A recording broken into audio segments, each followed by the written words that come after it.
De volta ao passado. Célia Xavier de Camargo pelo Espírito César Augusto Meleiro. Amor e Equilíbrio Audiobook. Terceira parte. Tocados pelo ambiente, os dois espíritos estavam dispostos a mudar de vida, porém se mostravam temerosos. Somos comandados por Sandoval. Agora que nosso chefe capitulou, não temos mais razões para prosseguir. Todavia, outros tomarão o comando do grupo. Mentes odiosas e pervertidas que não nos darão paz, explicou Eufrásio, o mais velho. Eufrásio tem razão, senhor.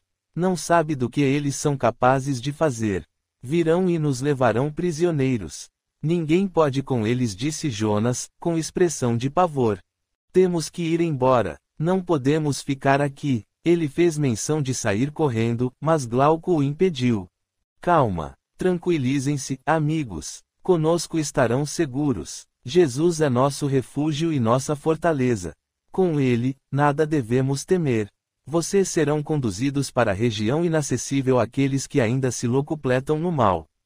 Contudo, não descansaremos enquanto o último dos componentes dessa falange não for socorrido. Também me considero responsável por esses irmãos, e Sandoval, a quem eles obedecem cegamente, mais tarde nos ajudará. Glauco, elevando os olhos para o alto, convidou todos os presentes. Agradeçamos, meus filhos, esta hora bendita. Soa para todos nós as claridades de uma nova aurora. Sejamos gratos a Deus. Fez uma pausa, pareceu concentrar-se durante alguns segundos e, à medida que se ligava às altas esferas da vida, reassumia suas condições espirituais. Aos poucos, diante de olhos admirados, nimbava-se de luz. Senhor, Pai de infinito amor. Nesta hora sublime, nossos corações estão em festa e se regozijam perante as bênçãos de luz que nos proporcionaste. O amor misericordioso de nosso Mestre Jesus, inseparável e desvelado amigo, abriu-nos as portas de novas oportunidades redentoras para nossos espíritos. Sejamos nós dignos de tal generosidade, aproveitando o momento que surge para decisões planificadoras. Reveste-nos, Senhor, de coragem, determinação e perseverança para vencermos a nós mesmos na escalada rumo a teu reino. Sabemos que este é apenas o início de uma tarefa. Inúmeras dificuldades virão e muito trabalho teremos pela frente. Mas, no cumprimento do sagrado dever que nos outorgaste, jamais desfaleceremos, por maiores sejam os obstáculos. E se, porventura, vitórias conseguirmos, os louros pertencerão a ti, Pai amado, como supremo condutor de nossas vidas. Assim, recebe, Senhor, nosso preito de gratidão e o devotamento de nossos corações, de filhos que almejam dedicar-se a teu serviço. Sua voz calou-se, mas, após a prece singela, continuamos sentindo as cariciosas aragens que sopravam do infinito. Melodias sublimes soavam em nossos ouvidos como se cantadas por um coro celeste. Despedimo-nos de todos, permutando sentimentos e vibrações.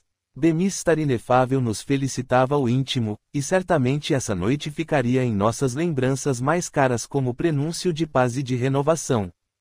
Capítulo 25. Assimilando ideia. De manhã, quando acordaram, cada um dos encarnados que participaram da reunião transcorrida à noite tinha lembranças próprias.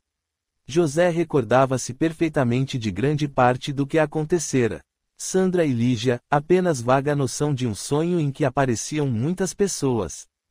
No café, os amigos conversavam sobre o assunto quando Lígia afirmou, comovida: interessante. Tenho certeza de que estive com meus pais e com meu filho esta noite. De repente, não sei porquê, Sandoval apareceu e fiquei apavorada. Depois, ele mudou, já não era mais Sandoval. Estranho. Ah, agora estou me lembrando melhor. Alberto também estava presente. Não é curioso? José sorriu e explicou. Acho que estivemos todos juntos nesta noite resolvendo assuntos de grande importância. Tanto é verdade, que você conservou desse encontro algumas lembranças. Tem razão, José. Antes de dormir, rezei pedindo a Deus me permitisse ver Alberto. Mas por que estavam juntas pessoas tão diferentes e estranhas entre si? Quem sabe? Talvez sejam desconhecidas nesta existência, mas certamente deve haver um elo entre elas no passado, uma vez que somos espíritos em evolução e já tivemos muitas experiências reencarnatórias. Lígia calou-se, permanecendo pensativa e emocionada durante todo o dia. Na casa de Genésio, todos despertaram com grande bem-estar. O casal não reteve nenhuma lembrança da reunião, mas Luzia assegurava: acordei com a sensação de que sonhei com nossa filha. O sonho foi tão claro e vívido que parecia real. Porém, tento recordar como foi e não consigo. Tudo se apagou da minha mente. Genésio concordou, exclamando: curioso. Agora que você tocou no assunto, também tenho a impressão de que qualquer coisa semelhante aconteceu comigo. Acordei com o coração leve, sem mágoas, sem ressentimentos. Olha, mulher, se nossa filha voltasse hoje, eu a aceitaria tranquilamente. Júlio, que tomava seu café, ouvindo a conversa dos avós, também se manifestou, com os olhos úmidos. Certamente algo de muito importante aconteceu durante a noite. Lembro-me de que estava num lugar diferente. Parecia uma festa, e até meu pai estava presente. O casal trocou um olhar de perplexidade. Seu pai, meu filho? Seu pai? Mas você nem sabe quem é ele. É verdade, vovó, mas sei que era meu pai. Tinha muita gente, grande parte das pessoas nem conheço. Também estava lá um senhor que me impressionou pela bondade e sabedoria. Sua presença enchia todo o ambiente, e meu coração se alegrou ao vê-lo. Ah, você o conhece? Indagou a avó. É estranho, vovó Luzia. Daqui do nosso mundo onde vivemos, tenho certeza de que não. Entretanto, sei que é alguém muito querido, que conheci em outros lugares. Esse menino está delirando, Luzia. Como pode ser isso? Perguntou o avô Genésio, surpreso e incrédulo. O garoto fitou o avô com seus olhos serenos e respondeu: não sei, vovô. Mas tem pessoas que acreditam que vivemos muitas vezes através da reencarnação. Aprendi isso na escola. Bobagens. Pode ser, vovô. Porém, como é que sinto que conheço aquele homem? Ele estava vestido com roupas muito antigas e que me eram familiares. Como os avós não tinham explicação para o fato, calaram-se.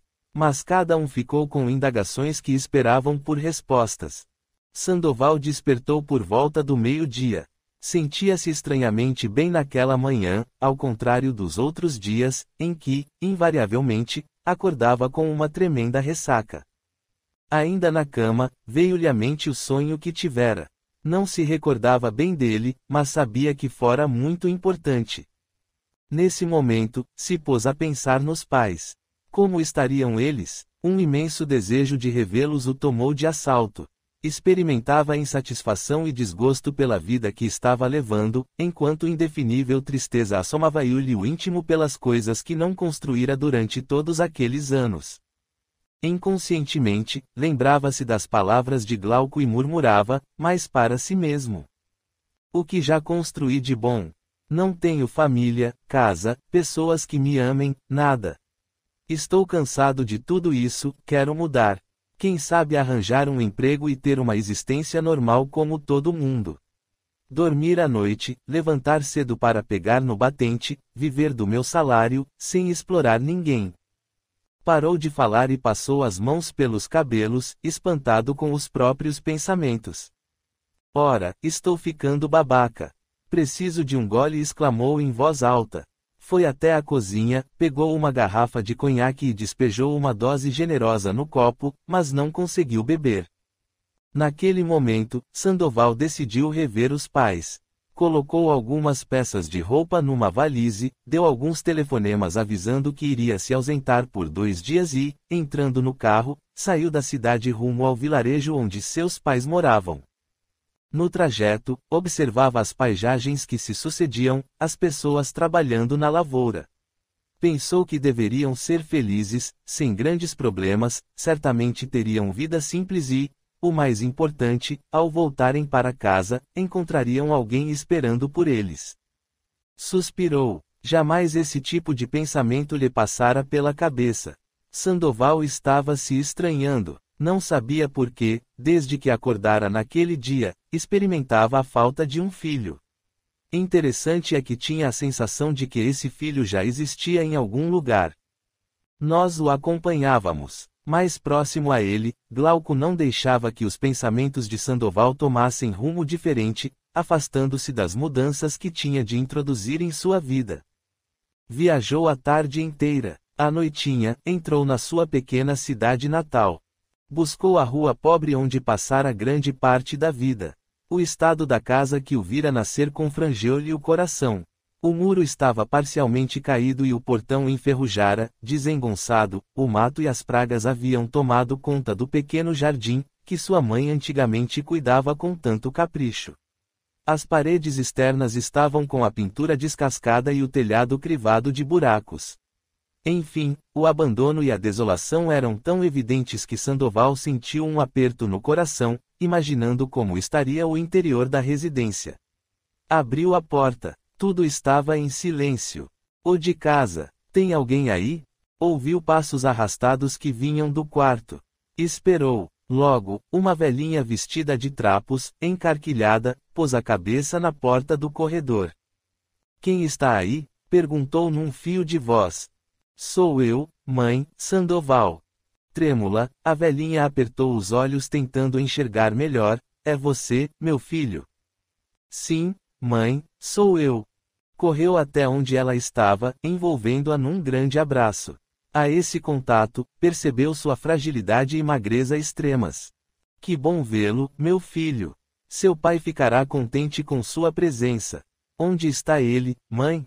Saiu, certamente foi à pracinha encontrar com os amigos, como sempre gostou de fazer. Qual nada, meu filho.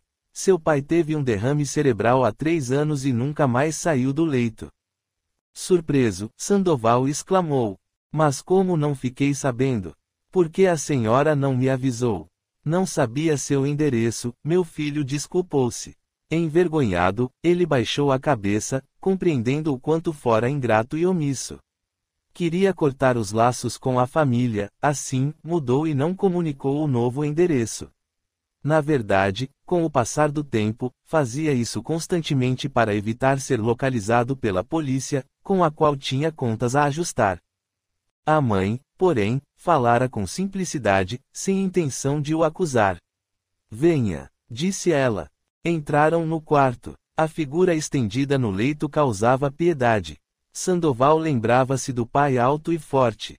Agora, ali naquela cama, viu uma outra pessoa. Magro e raquítico, parecia ter encolhido. Veja como o meu Martinho está. Todo paralisado, depende de mim para tudo. Ouve bem, mas só consegue balbuciar alguma coisa.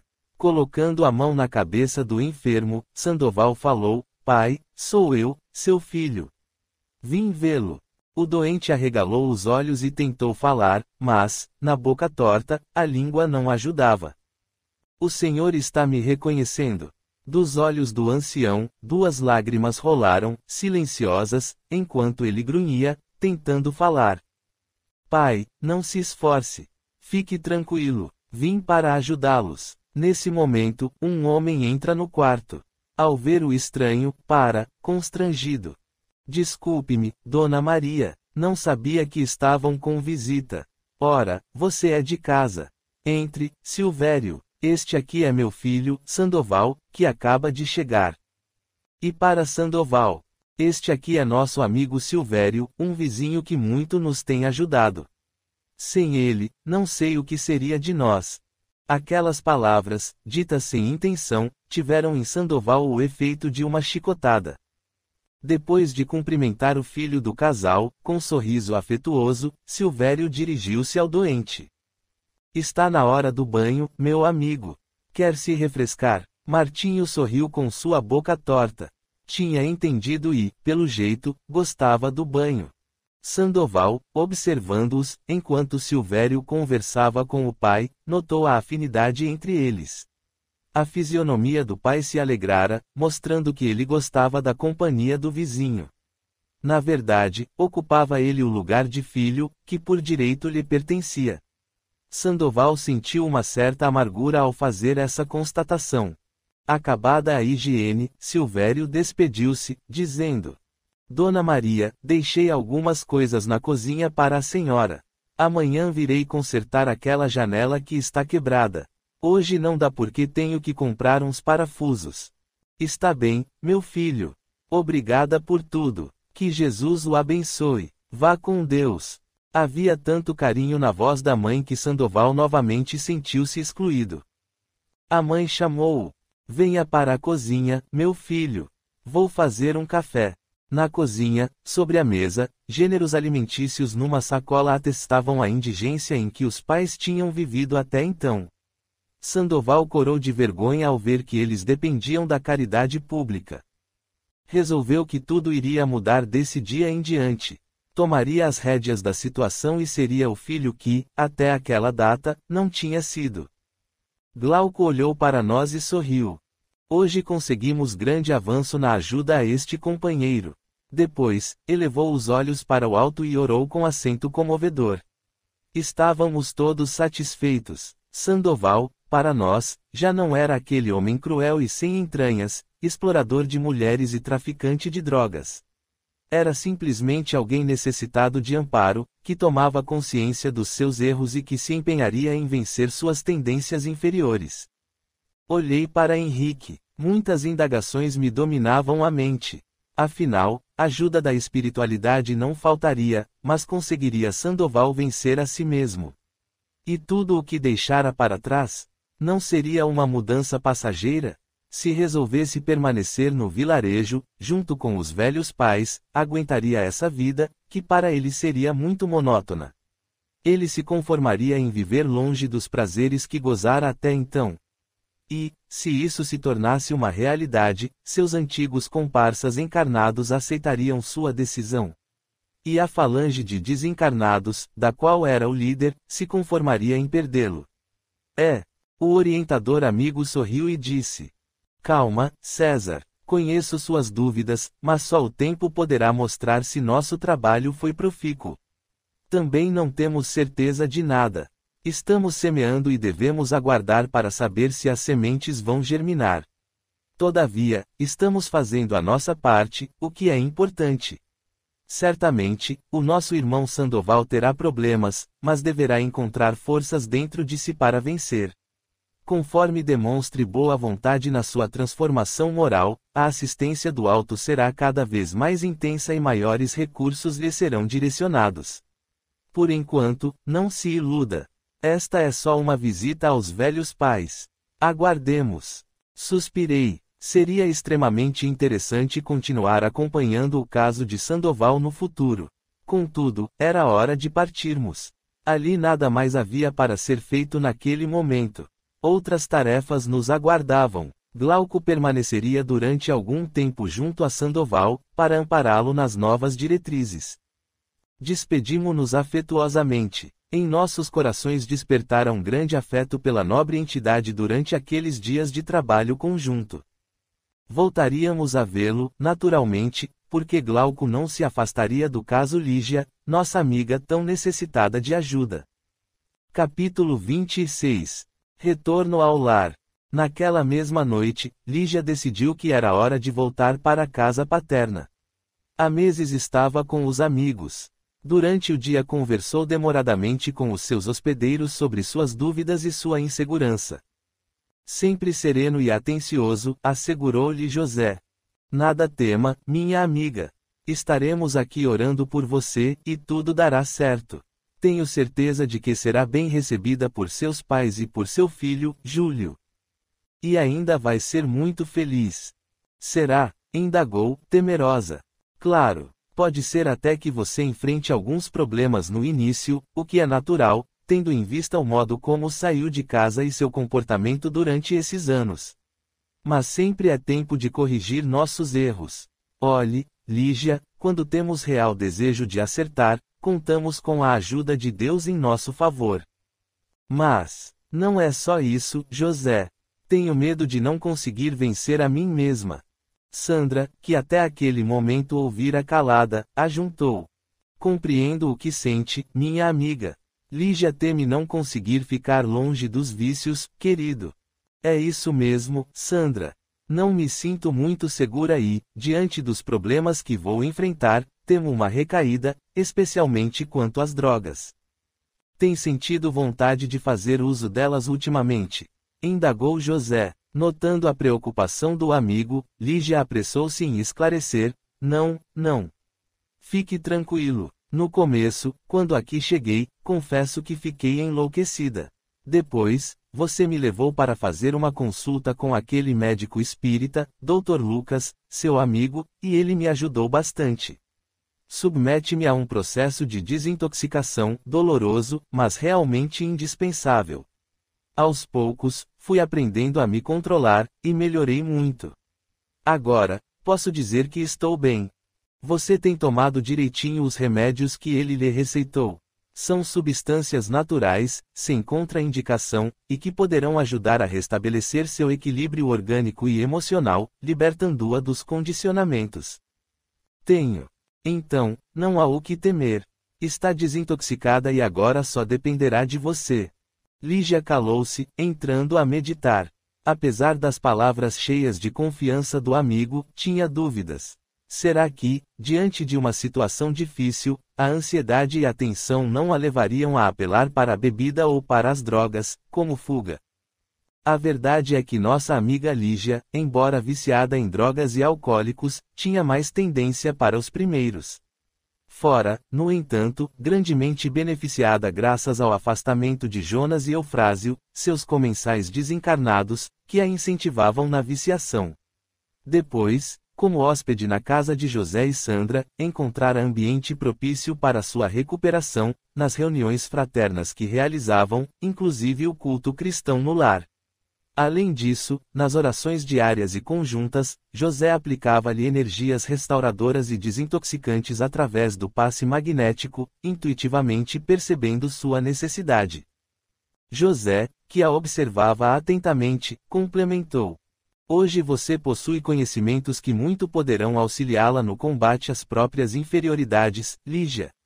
De mais a mais, não se esqueça de nós. Somos seus amigos e estaremos à sua disposição em qualquer eventualidade. A nossa casa também é sua, e a porta permanecerá aberta sempre que precisar. Só lamentamos que precise partir, minha amiga. Sentiremos muito sua ausência, disse Sandra, emocionada. Lígia não conseguiu falar. Um nó apertava-lhe a garganta. Apenas os olhos, onde brilhavam duas lágrimas, falavam da emoção e da gratidão que sentia naquele momento. Mas antes que se vá, vamos orar pela última vez, convidou o dono da casa. Num impulso fraterno, eles se deram as mãos. Fechando os olhos, José concentrou-se por alguns segundos e iniciou uma prece singela.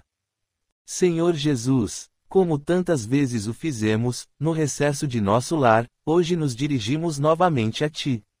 Neste momento, suplicamos Tuas bênçãos para nossa irmã Lígia.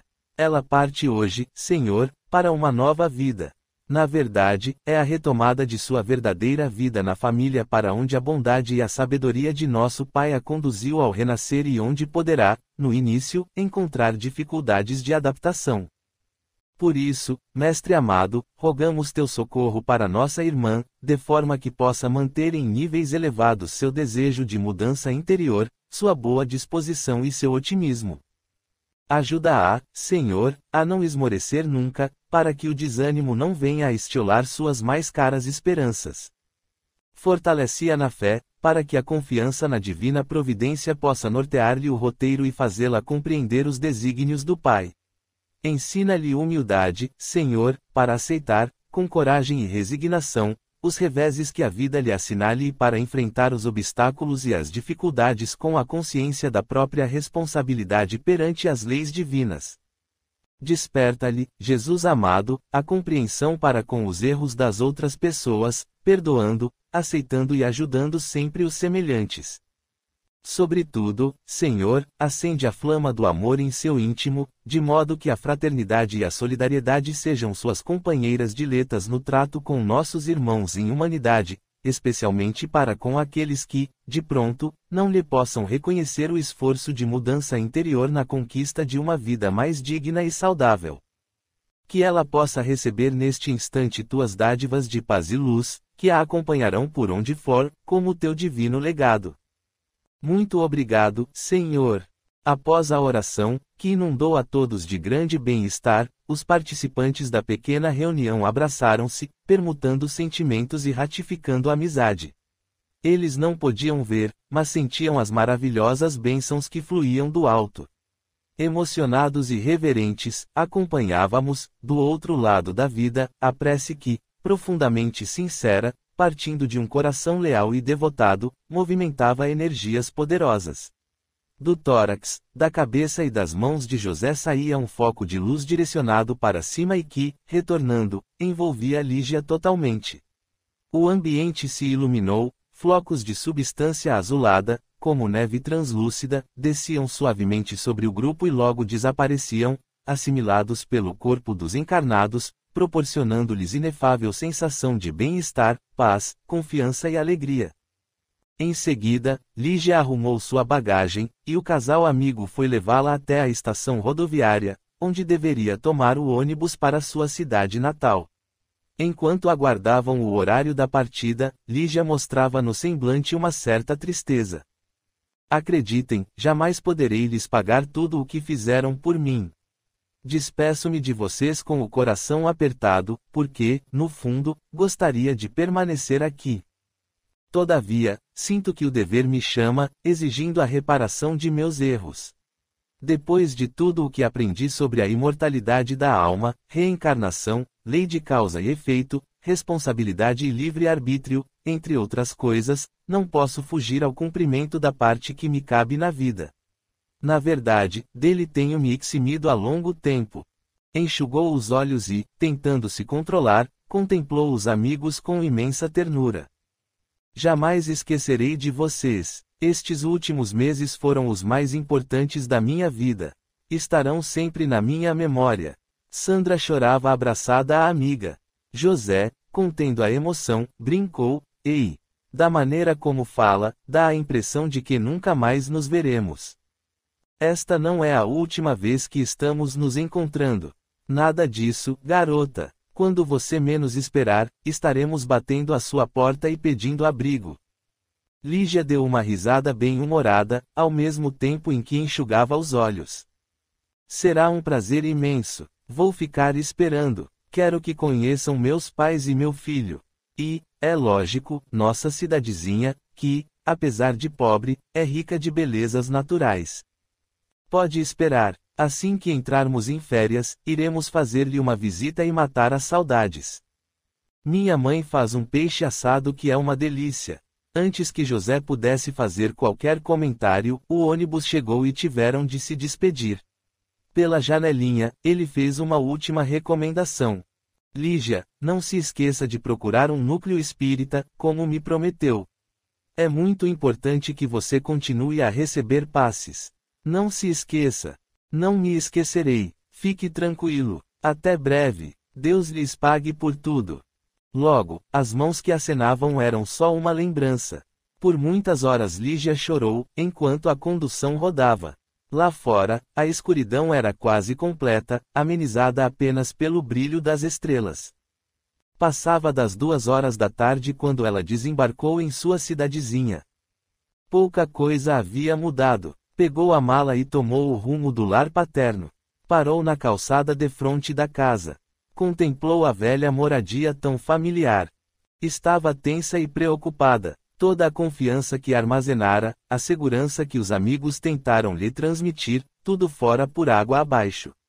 O coração batia forte e acelerado. As mãos estavam frias e úmidas, apesar do calor. Sentia-se pequena e frágil. Teve um impulso de dar meia volta e retornar para o conforto da casa de José e Sandra. Mas se conteve, amparada por Alberto, que a sustentava nesse momento difícil.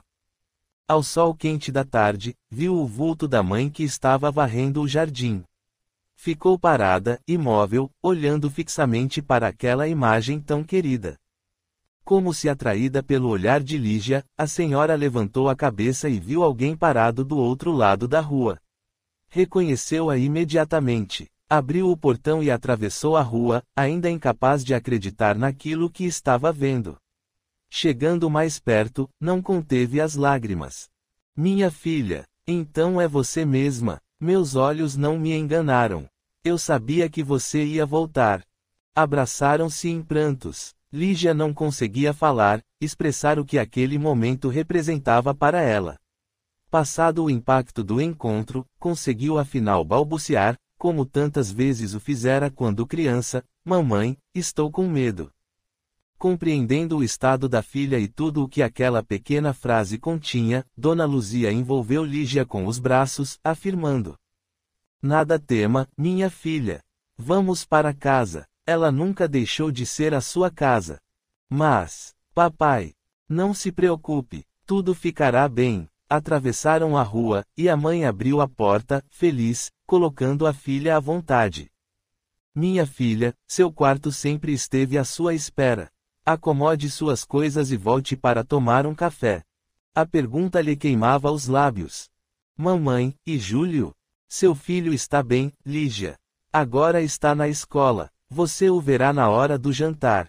Mais tarde, Dona Luzia estava na cozinha preparando a refeição, quando Júlio chegou. Oi, vovó, o que está fazendo? O cheiro está muito bom. Com ar misterioso, a velha senhora respondeu. É segredo. O garoto, ao pegar água na geladeira, observou a avó, que cantarolava uma canção enquanto descascava batatas. Estranhou. A senhora está diferente, vovó. Mais alegre, com ar feliz. Está até cantando, coisa que nunca a vi fazer. Aconteceu alguma coisa? Ela virou-se e disse, com ar serio. Tenho uma surpresa para você, meu filho. Adoro surpresas. O que é? Sem dizer nada, Dona Luzia apontou para o corredor que levava aos quartos. Descubra por si mesmo. Júlio deixou o copo de água que estava tomando e dirigiu-se para o corredor. Entrou em seu quarto. Tudo estava do mesmo jeito. Achou que era um presente que a avó tinha comprado para ele. Ela sabia que ele desejava uma bola nova de futebol. Nada encontrou. Nenhum embrulho, nada. Nisso, ouviu um ruído que vinha do outro quarto. Então era isso. Uma visita. A porta estava entreaberta, e ele espichou os olhos para dentro. Uma mulher estava inclinada sobre a cama, ocupada em tirar as roupas da mala para colocá-las no armário. Bateu discretamente. Com licença, posso entrar? A mulher se virou, assustada, e ele pôde vê-la. Estarrecido, ele a reconheceu. Era sua mãe. Lígia contemplou aquele rapazinho à sua frente sem saber o que fazer, que atitude tomar. Por sua vez, Júlio olhava fixamente a mãe, incapaz de acreditar que ela tivesse voltado. Naquela hora, em que o silêncio se tornara opressivo, Lígia lembrou-se das palavras de José. O amigo dissera que ela deveria dizer a verdade, sempre, enfrentando as consequências de seus atos. Então, com humildade, dirigiu-se ao filho. Júlio, meu filho, muito tenho errado e me arrependo sinceramente de tudo o que fiz, do sofrimento que causei a você e a meus pais. Eu era muito jovem, tinha a mente cheia de sonhos e pouco juízo. Se pudesse voltar atrás, faria tudo diferente, mas isso é impossível. Engolindo as lágrimas, com muito amor suplicou, Júlio, meu filho, você poderá me perdoar algum dia? O garoto ouvia com o coração apertado. A princípio, teve vontade de mandá-la embora, dizendo que não precisava mais dela. Sua mágoa, por tantos anos represada, ameaçava arrebentar em soluços. Contudo, intuitivamente, lembrava-se da reunião, e sua alma generosa falou mais alto. Correu para Lígia, dizendo: quanto tenho esperado por este momento, mamãe. Nesse instante, Júlio teve a certeza de que aquela cena já ocorrera, que já tinha ouvido aquelas mesmas palavras.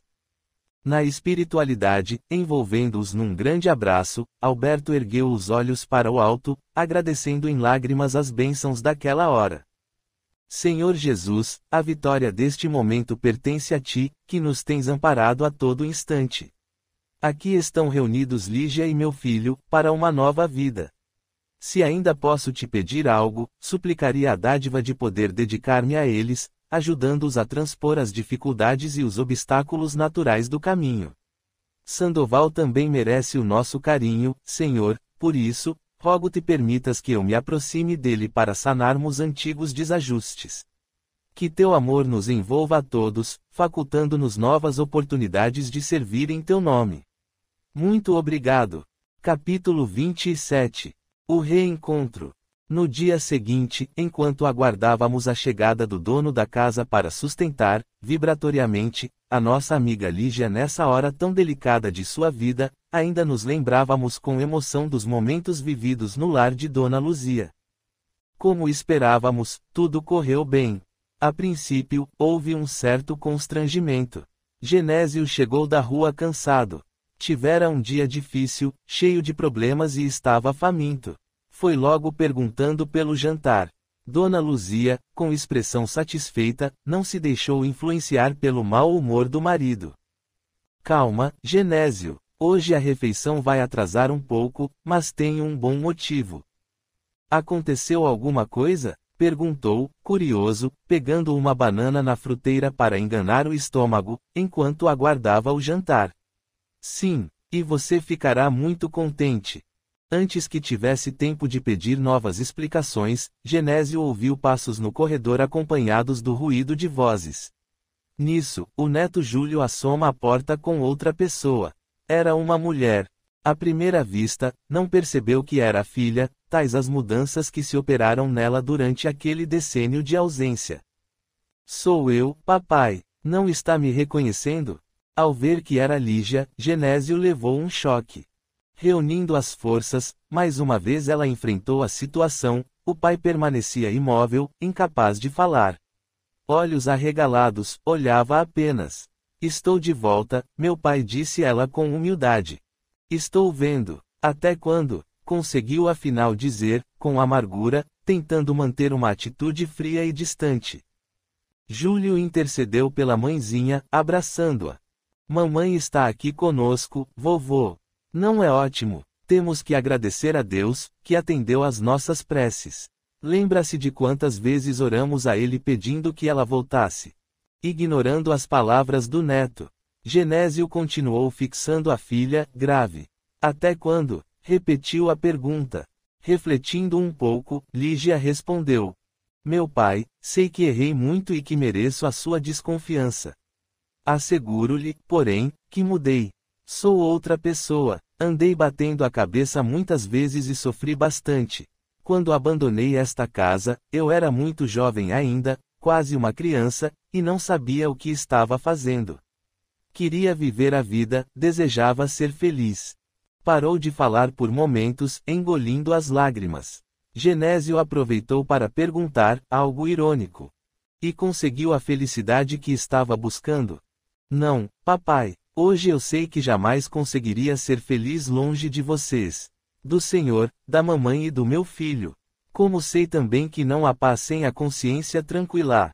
Dona Luzia deixara o fogão e aproximara-se, enxugando o pranto na ponta do avental. Lígia lançou um olhar carinhoso para a mãe e prosseguiu. Não imaginam como esses anos foram difíceis.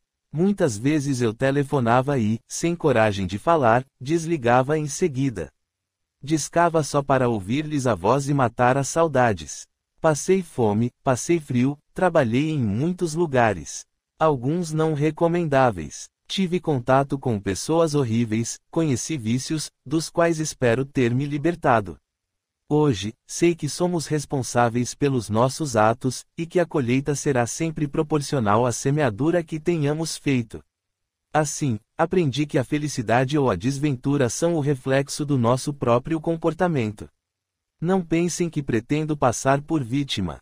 Ao contrário, reconheço que a culpa é toda minha e que tive o que merecia. Olhando melhor a filha, Genésio percebeu como estava mudada. Tinha uma expressão sofrida e marcas indeléveis no rosto, mas falava com sinceridade e seus olhos eram tranquilos. E o que a levou a tomar a decisão de voltar para casa? Indagou, já com voz menos áspera. A última vez que estive em casa foi quando Júlio nasceu.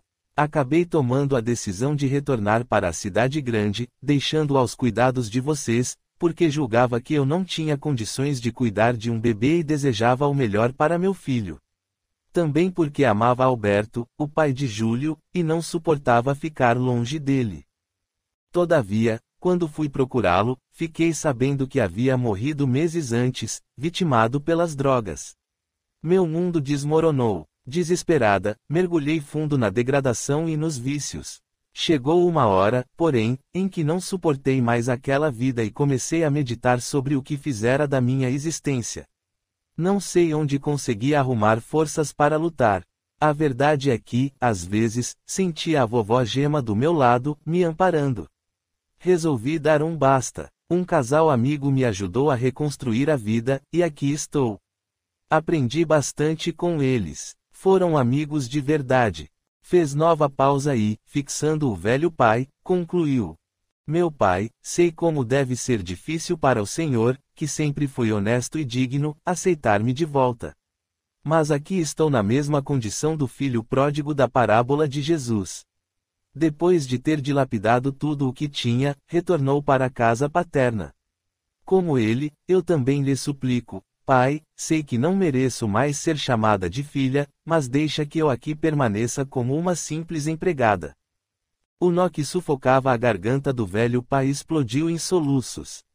Não suportando mais, ele caiu em choro convulsivo, abrindo os braços para a filha, que se agasalhou neles. Dona Luzia também estava profundamente tocada pela confissão da filha, sobretudo quando ela se referiu à presença da querida avó desencarnada, sua mãezinha. A emoção do momento era tanta que também nós, da espiritualidade, não contivemos as lágrimas. Entre nós, Alberto abraçou-se à pequena família, fundindo sentimentos e vibrações. Naquela noite, deixamos nossos amigos encarnados, voltando para céu azul. Tudo estava em paz, o clima era de bem-estar e harmonia. Eles teriam muito tempo para se entender. Era preciso deixar que aprendessem com as próprias experiências, exercitando o livre-arbítrio. Certamente teriam problemas, mas quando existe boa vontade e amor, tudo se resolve. Reunidos no Centro de Estudos da Individualidade, trocávamos ideias tendo por base a história de Lígia. Um dos companheiros perguntou ao nosso orientador: Henrique, e Sandoval, conseguirá vencer? Dependerá dele, da firme disposição e da perseverança que demonstre em manter as conquistas obtidas. Até este momento, os resultados são promissores. Sem dúvida, ele encontrará muitas dificuldades, tendo em vista o estilo de vida que levou até há pouco tempo e os compromissos que assumiu perante o próximo e perante si mesmo, ajuntou Adriana. Exato, concordou Henrique, prosseguindo, porém, o Pai sempre nos concede a oportunidade de refazermos nossos passos, reparando os erros cometidos. O Senhor é magnânimo e jamais apresentará as contas ao devedor que não possa saldar suas dívidas. Ao contrário, lhe dará tempo para que se recupere. Em relação ao nosso Sandoval, essa bênção surgiu do alto com a retirada dele do palco de suas ações. Aceitando por via intuitiva a colaboração de Glauco, que lhe sugerira a volta ao interior para junto dos velhos pais, foi-lhe proporcionada a dádiva do recomeço. Ali, naquele vilarejo, estará Sandoval a salvo de influências negativas, do ambiente em que delinquiu outrora, dos cúmplices e subordinados, dos dependentes de drogas e dos cobradores. Terá a chance de ter uma vida simples, conhecerá pessoas simples e estará em contato permanente com a natureza. Esperamos que ele aproveite esse período para se fortalecer, porque tempo virá em que será obrigado a arcar com as consequências dos próprios atos. Nesse meio tempo, entretanto, contará com a ajuda dos amigos da espiritualidade, em especial de Glauco, que se sente particularmente responsável por ele. Aproveitando a pausa que se fizera mais longa, indaguei: Lígia e Sandoval estão hoje bem distantes um do outro. Tornarão a encontrar-se na atual existência? Afinal, existem elos entre os dois, e isso não podemos ignorar. O orientador sorriu enigmático. Quem sabe? Vamos dar tempo ao tempo, César. Deus sabe o que faz. O nosso grupo trocou olhares de entendimento, e sorrimos. Por certo, Henrique sabia mais do que poderia nos contar no momento. E nossos conhecidos Jonas e Eufrásio? Indagou Viviane. Estão lá onde os deixamos. Permanecem no isolamento do hospital, recuperando-se gradativamente. Logo poderão receber visitas. Estávamos satisfeitos e gratificados, como sempre acontecia quando conseguíamos realizar uma tarefa a contento. Alberto, tomando a palavra, agradeceu a toda a equipe pela ajuda naqueles dias. Como se sente interiormente, Alberto? Indagou Henrique. Nosso companheiro pensou um pouco como se procurasse as melhores palavras para vestir seus pensamentos. Difícil explicar o que me vai por dentro. Neste período em que nos dedicamos a assistir Lígia e todo o grupo, uma grande mudança ocorreu em mim.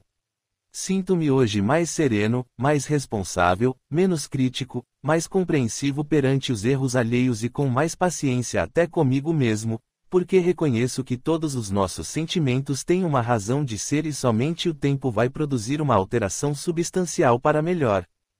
Parou de falar por alguns momentos e, fixando cada um de nós, completou. É interessante. Sempre soube que somos seres em evolução, que já tivemos inúmeras reencarnações, mas vivenciar uma experiência ocorrida no passado e que produz consequências no presente faz com que possamos entender melhor a mecânica da vida. Hoje experimento grande paz interior e me sinto bem mais leve. Não ignoro que essa é apenas a ponta do véu. Muitas outras experiências virão, porém me vejo hoje mais forte e seguro para enfrentar o porvir. Alberto acabou de falar e todos o abraçamos, externando a nossa satisfação pela vitória que ele obtivera. Quando a agitação em nosso meio diminuiu um pouco, Henrique informou. Agora é hora de voltarmos ao trabalho. Como o caso Lígia se encontra em andamento e tudo corre bem, espaçaremos as visitas. Vamos partir para outra frente de serviço. Temos um novo caso para atendimento. Pouco antes de iniciarmos a nossa reunião, um mensageiro trouxe um pedido de socorro, encaminhado pelo departamento. Adriana e eu trocamos um olhar de entendimento. De quem seria a vez? Sim, porque Viviane e Alberto, nossos companheiros, já tinham sido contemplados e faltavam apenas nós dois. Eu ou ela. Um pouco ansiosos, aguardávamos que Henrique desse maiores explicações, mas ele pareceu ignorar nosso estado emocional. Combinamos nos encontrar no dia seguinte, à mesma hora. Quando nos seriam dados maiores esclarecimentos para iniciarmos a nova tarefa. Com uma prece, a reunião foi encerrada. Despedimo-nos, retornando cada um à sua casa para o repouso noturno. Conseguiria eu dormir aquela noite? Capítulo 28. Novos pacientes. Na manhã seguinte, encaminhei-me ao hospital. Estaria de plantão durante todo o dia e não podia me atrasar. Logo que cheguei, passaram-me as fichas de 2 novos pacientes, socorridos há poucos dias e ainda com grande dificuldade de adaptação. Aproximei-me do primeiro. Era um rapaz de pele muito branca, cabelos louros e extremamente magro. Estendido no leito, trazia as marcas do acidente de moto que lhe causara a morte física. Era muito jovem, apenas 18 anos. Estava com a cabeça enfaixada e apresentava ferimentos por todo o corpo. Quando entrei, ele dormia, mas seu sono não era tranquilo. Debatia-se, gemendo dolorosamente, fazia esforços para abrir os olhos e levantar-se do leito, obrigando-me a contê-lo. Estão me chamando. Preciso ir. Mamãe, mamãe, onde está você? Estou indo, exclamava com voz lancinante, entrecortada por soluços. Calma, Alessandro. Fique tranquilo. Não se agite. Você foi socorrido por amigos espirituais e logo estará bem. Confie em Deus. Movido pela compaixão, coloquei a mão sobre seus cabelos e elevei o pensamento em prece, suplicando as bênçãos de Jesus para aquele infeliz rapaz que, tendo a vida inteira pela frente, retornara ao mundo espiritual de forma tão traumática. Nesse momento, irmã Clara aproximou-se. Como está indo, César? Não foi fácil, mas veja por si mesma, irmã. Como se tivesse ingerido um sedativo, ele se acalmou. Parou de gemer e de se agitar, mergulhando em sono tranquilo. Irmã Clara acompanhou-me no atendimento ao segundo caso do dia. Tratava-se de um moço que morrera por afogamento, em um final de semana, numa cidade litorânea. Confiando em suas condições de exímio nadador, ele procurou, sozinho, um recanto em meio a alguns rochedos, para apreciar a vida submarina. Mergulhou. As águas ali eram profundas, e ele ficou preso em um galho de árvore.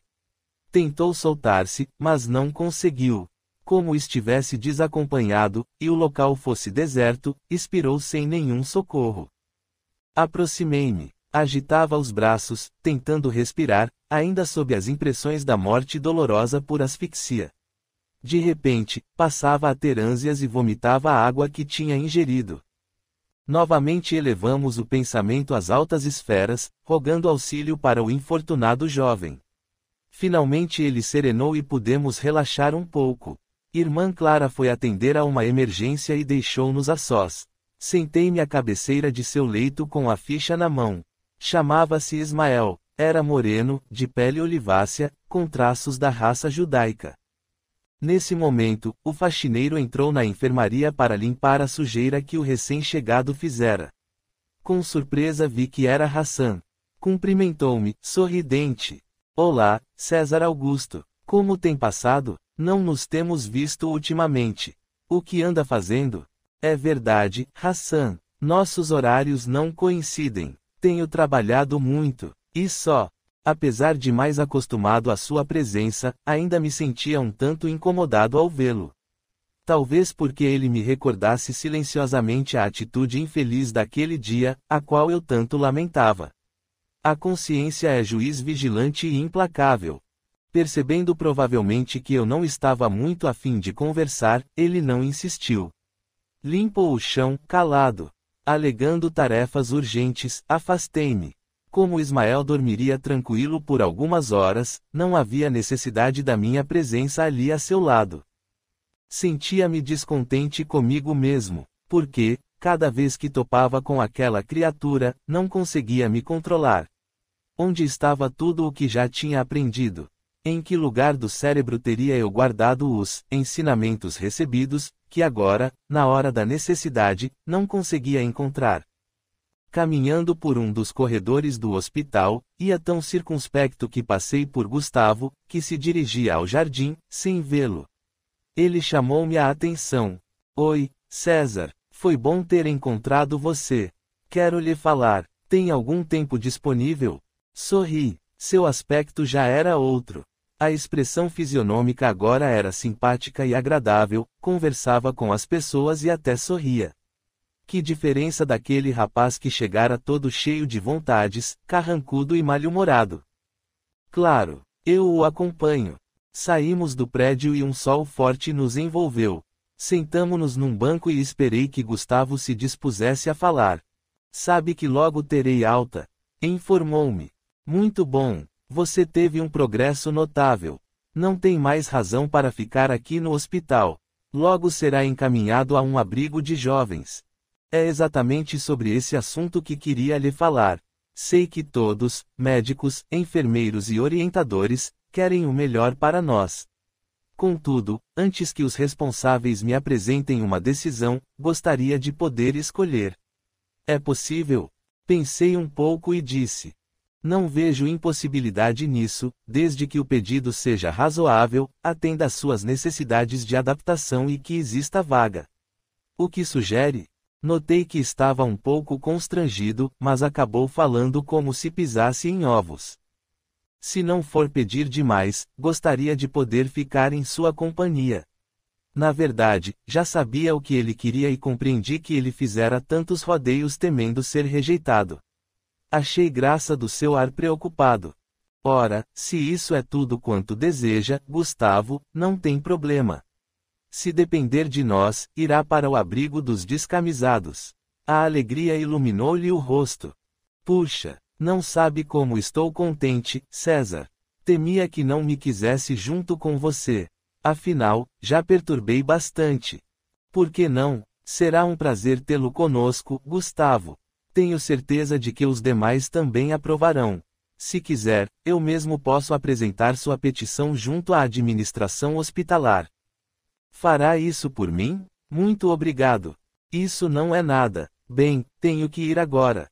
Quando tiver a resposta ao seu pedido, eu lhe comunico. Despedi-me dele. Eu estava emocionado. Naquela hora voltou-me na lembrança a minha própria experiência. Os primeiros tempos como paciente, as visitas de Eduardo e de Marcelo. O dia em que finalmente tive alta, deixando o hospital. A chegada ao novo lar. A comoção que experimentei ao ver o pessoal todo reunido para me dar as boas-vindas. Ah, foram momentos felizes aqueles. Jamais me esquecerei do carinho e da amizade que recebi. Com Gustavo seria da mesma forma. Ele estava começando uma nova vida, sob condições completamente diferentes e inusitadas. Precisaria de todo o nosso apoio. Voltei ao trabalho e, entregue às atividades que me estavam afetas, nem vi o tempo passar. Um pouco antes de sair, procurei o diretor do hospital, um senhor afável e simpático. Expus-lhe o pedido de Gustavo e, como não existisse nenhum tipo de dificuldade, ele concordou plenamente.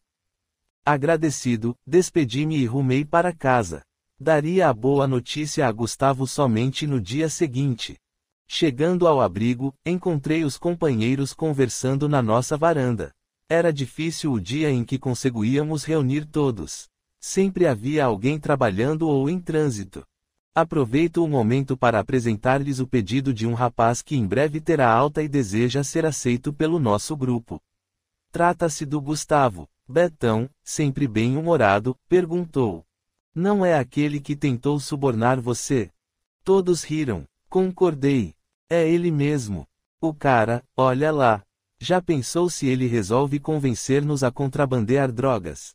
Ou fazer da nossa casa um posto avançado de entrega do produto? Os demais caíram na risada. Graças a Deus, esse período passou.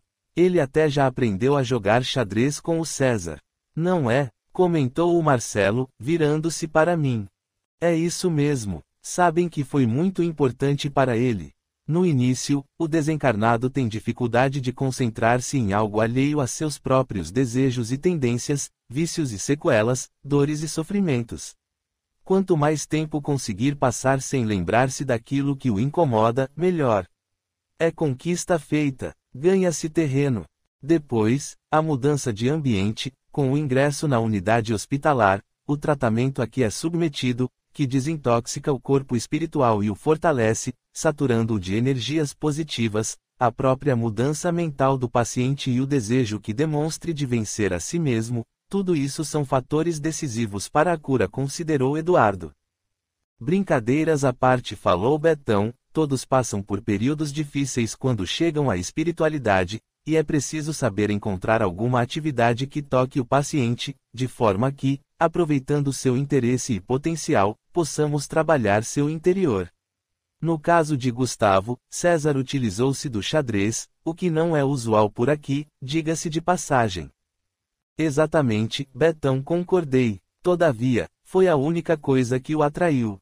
Não gostava de ler, não queria conversar, nada. Rejeitava todas as propostas. Bem, vocês se lembram. Diga ao Gustavo que o estamos esperando. Completou nosso bem-humorado Betão, demonstrando sua aceitação ao novo membro.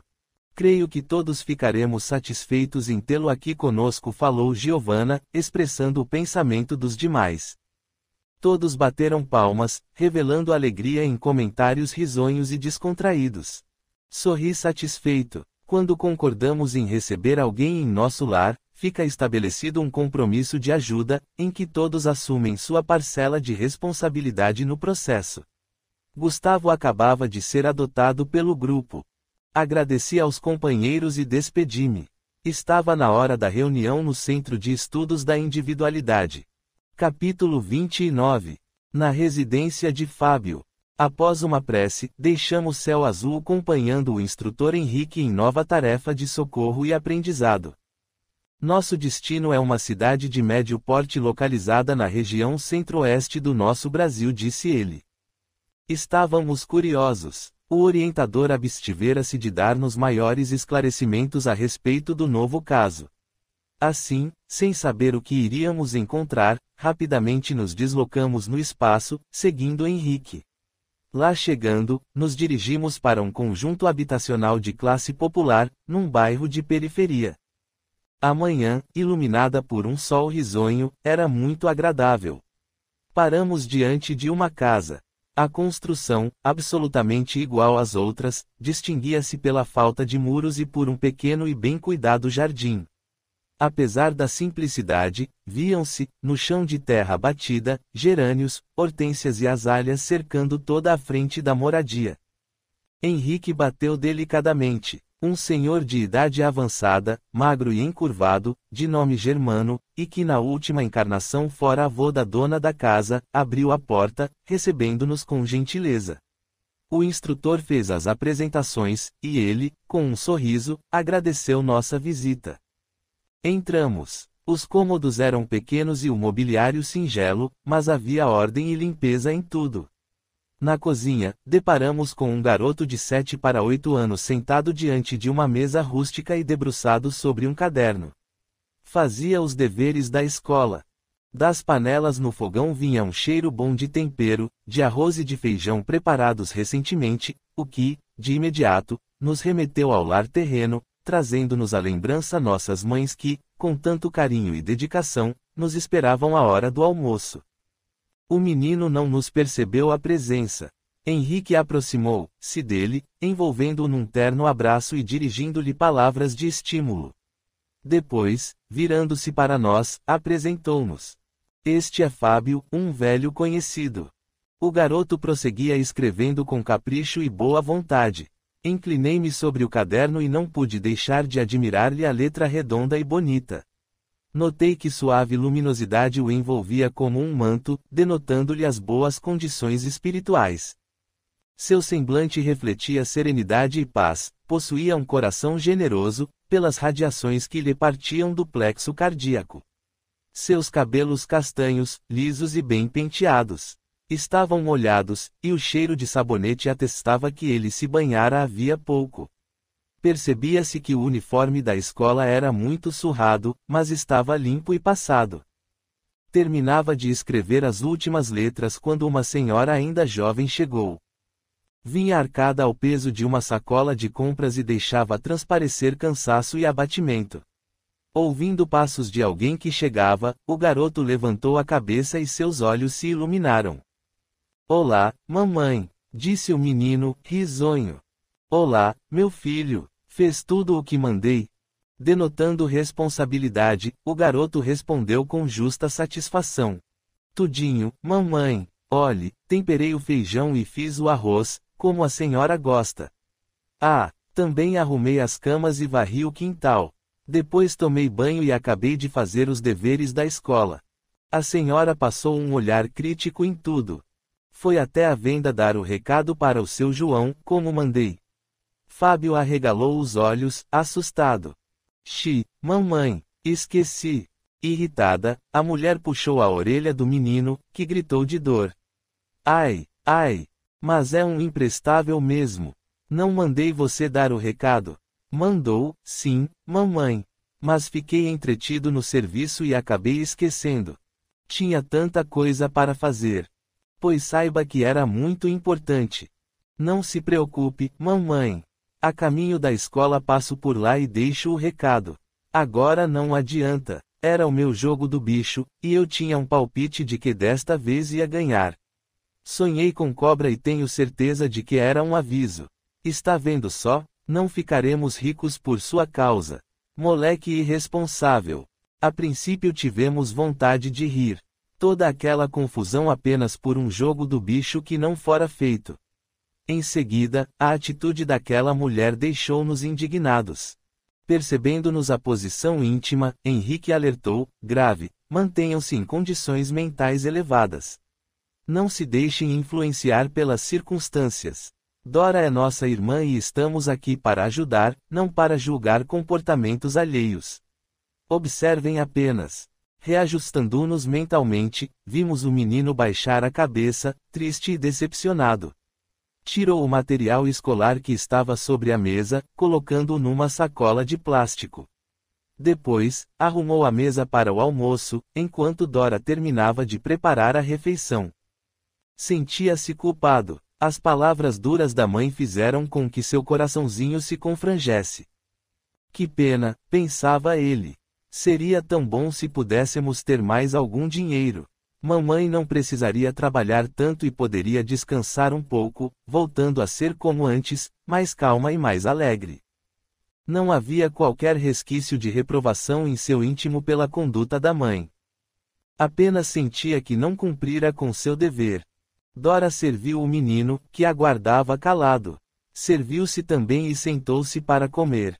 Estava faminta. Nesse momento, percebemos que um vulto escuro assomara à porta da cozinha e que fios tenuíssimos, como visgo, ligavam o desencarnado à dona da casa.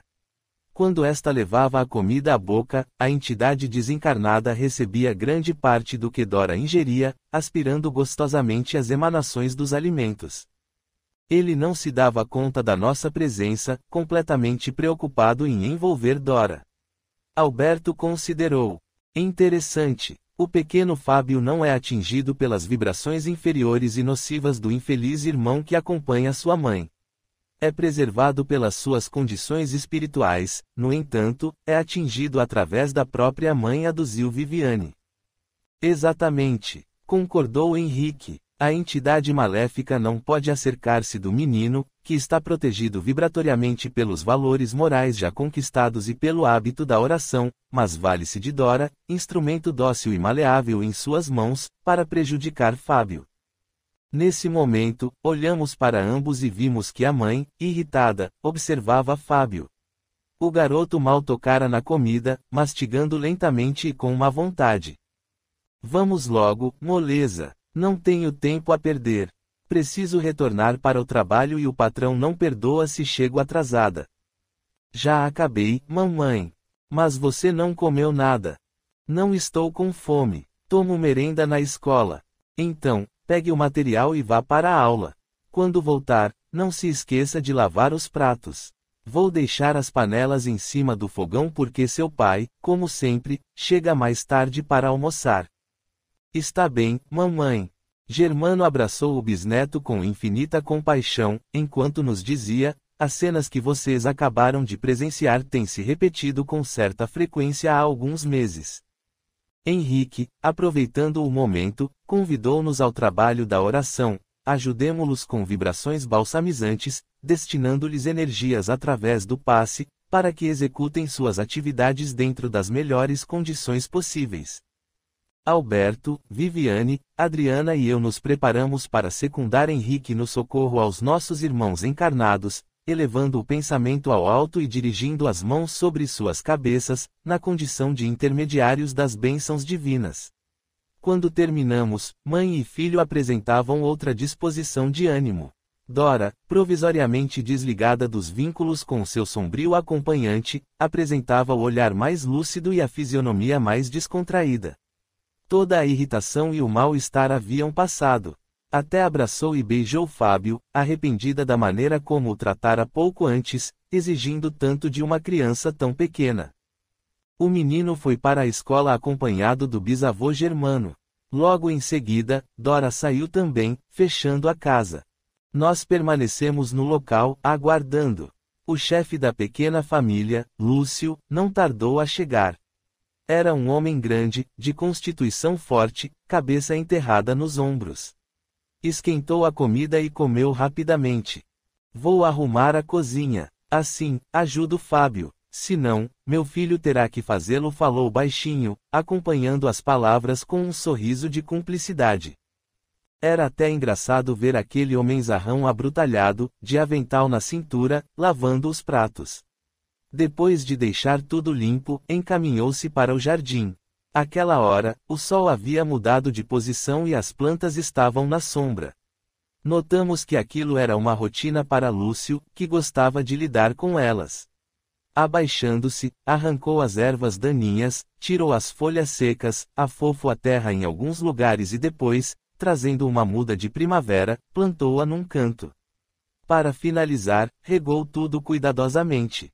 A ternura que dispensava às suas flores ficava patente no olhar, nos gestos delicados, no sorriso de satisfação que dirigia às plantas, acompanhado de meigas palavras de estímulo. Não pudemos deixar de sorrir, vendo-o assim a lidar tão bem com as flores, trabalho que, em princípio, se julgaria incompatível com o porte de Lúcio e com o tamanho das mãos, grossas e ásperas, habituadas ao labor rude. Ao mesmo tempo em que enfiava as mãos na terra, monologava intimamente. Percebíamos sua preocupação, que extravasava em forma de pensamentos dirigidos ao filho querido e à esposa. Não sei mais o que fazer, pensava ele. Dora está diferente, arredia, mal-humorada, mantendo-se irritada e nervosa o tempo todo. Quem sofre com isso é o nosso Fábio, um anjo caído dos céus, que suporta suas exigências e rabugices. E ele é tão bom. Tem um coração tão meigo. Acompanhando seu pensamento, víamos as imagens que exteriorizava, em que o filho aparecia ora indo para a aula, ora executando os trabalhos domésticos, ora fazendo os deveres da escola. Sempre com boa vontade e alegria, denotando responsabilidade e disciplina.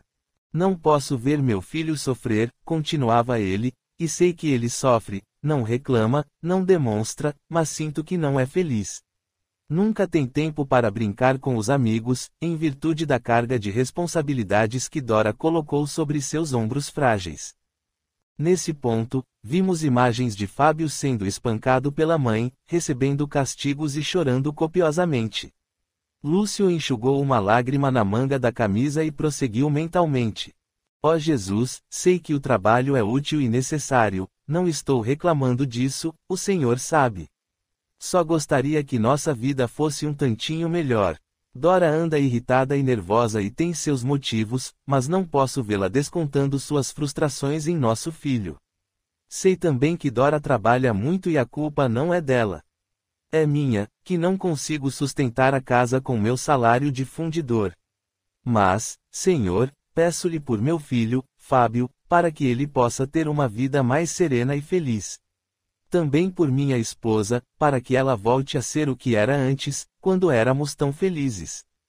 Quero ver um sorriso no rosto do meu filho e no da minha mulher, aí, sim, ficarei satisfeito. Estávamos emocionados com os sentimentos daquele homem que, exteriormente, parecia ser tão rude, mas por dentro tão terno, amoroso e dedicado à família. Henrique dirigiu-lhe um olhar enternecido, enquanto nos esclarecia: eis a razão de nossa presença nesta casa. As súplicas deste homem, veementes e sinceras, endereçadas ao nosso Mestre Jesus, alcançaram seu objetivo, e fomos designados para ajudar. Por isso estamos aqui. Nesse instante, Lúcio preparava-se para retornar ao serviço. Henrique aproximou-se dele, envolvendo-o em vibrações revigorantes, e falou-lhe ao ouvido com carinho. Meu amigo Lúcio, tenha confiança e guarde a certeza de que Jesus atende sempre às orações que lhe são encaminhadas, quando sérias e justas. Mantenha o pensamento elevado e o bom ânimo, e Deus o sustentará. Continue firme no cumprimento do dever. Vá em paz, sob as bênçãos do Senhor. As palavras ditas por Henrique alcançaram-no em forma de sugestões benéficas, reabastecendo-o de energias e de esperança. Reconheceu-se mais fortalecido e, intuitivamente, guardou a certeza de que tudo começaria a melhorar desse dia em diante. Lúcio saiu de casa e nós continuamos ali reunidos. Era hora de conversarmos e estabelecermos um plano de ação. Capítulo 30. No sítio. Nos dias subsequentes, permaneceríamos em contato com a família de Fábio para aumentar nossas ligações psíquicas e favorecer a sintonia. Procurávamos inteirar-nos de todas as facetas do caso, com vistas a uma melhor observação e a um socorro mais eficiente. Sem essa aproximação, ficaria mais difícil nosso trabalho. Na primeira noite, utilizamos o tempo para conhecer os componentes da pequena família, buscando entender as atitudes, absolutamente diversas, de cada um durante o sono. Observem, alertou-nos Henrique. Dora havia deixado o veículo corpóreo com os olhos fixos, como se focalizados em algo que não estávamos vendo. Alucinada, passou por nós sem detectar-nos a presença, ganhando a rua. A um sinal de nosso orientador, Viviane e Alberto a seguiram. Logo mais foi a vez de Fábio. Assomou à porta do quarto, sorriu ao ver-nos, cumprimentou cada um, gentil, Depois, alegando trabalho urgente, despediu-se. Não pudemos deixar de notar que parecia mais velho, muito mais maduro, seguro de si e determinado. Em seguida surgiu Lúcio, demonstrando grande alegria com a nossa presença. Revelava alguma experiência e certa desenvoltura na esfera espiritual. Sei que são amigos e aqui estão para nos ajudar. Tenho orado a Jesus, suplicando socorro e discernimento diante das dificuldades. No que agiu muito bem. Deus é Pai e jamais estamos desamparados, Lúcio. A providência divina nos dispensa profundo amor, notadamente quando estamos atravessando as maiores dificuldades. Jesus está conosco sempre, afirmou Henrique. A presença de vocês é uma prova disso. Agradeço-lhes. Começamos a conversar, trocando ideias e informações. Pouco tempo depois, Germano avisou que ia sair com Lúcio. O velhinho, mais experiente, tinha programado uma excursão de adestramento para o familiar encarnado. Acenaram com as mãos, despedindo-se, enquanto Germano explicava.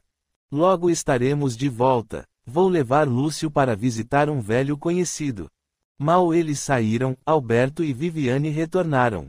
Perplexos, relataram-nos o que tinha acontecido. Quando Dora deixou esta casa, imediatamente a seguimos. Logo que chegou à via pública, vimos aquele companheiro, já nosso conhecido, que a esperava. Dirigiram-se para um local de baixíssima condição e entraram, disse Viviane. Ainda tentamos evitar que ela se jogasse naquela aventura, mas foi impossível, afirmou Alberto, decepcionado. Parece que a ligação deles é muito forte e antiga. Debalde lhe sugerimos o retorno ao lar, lembrando-lhe a presença do marido e do filhinho.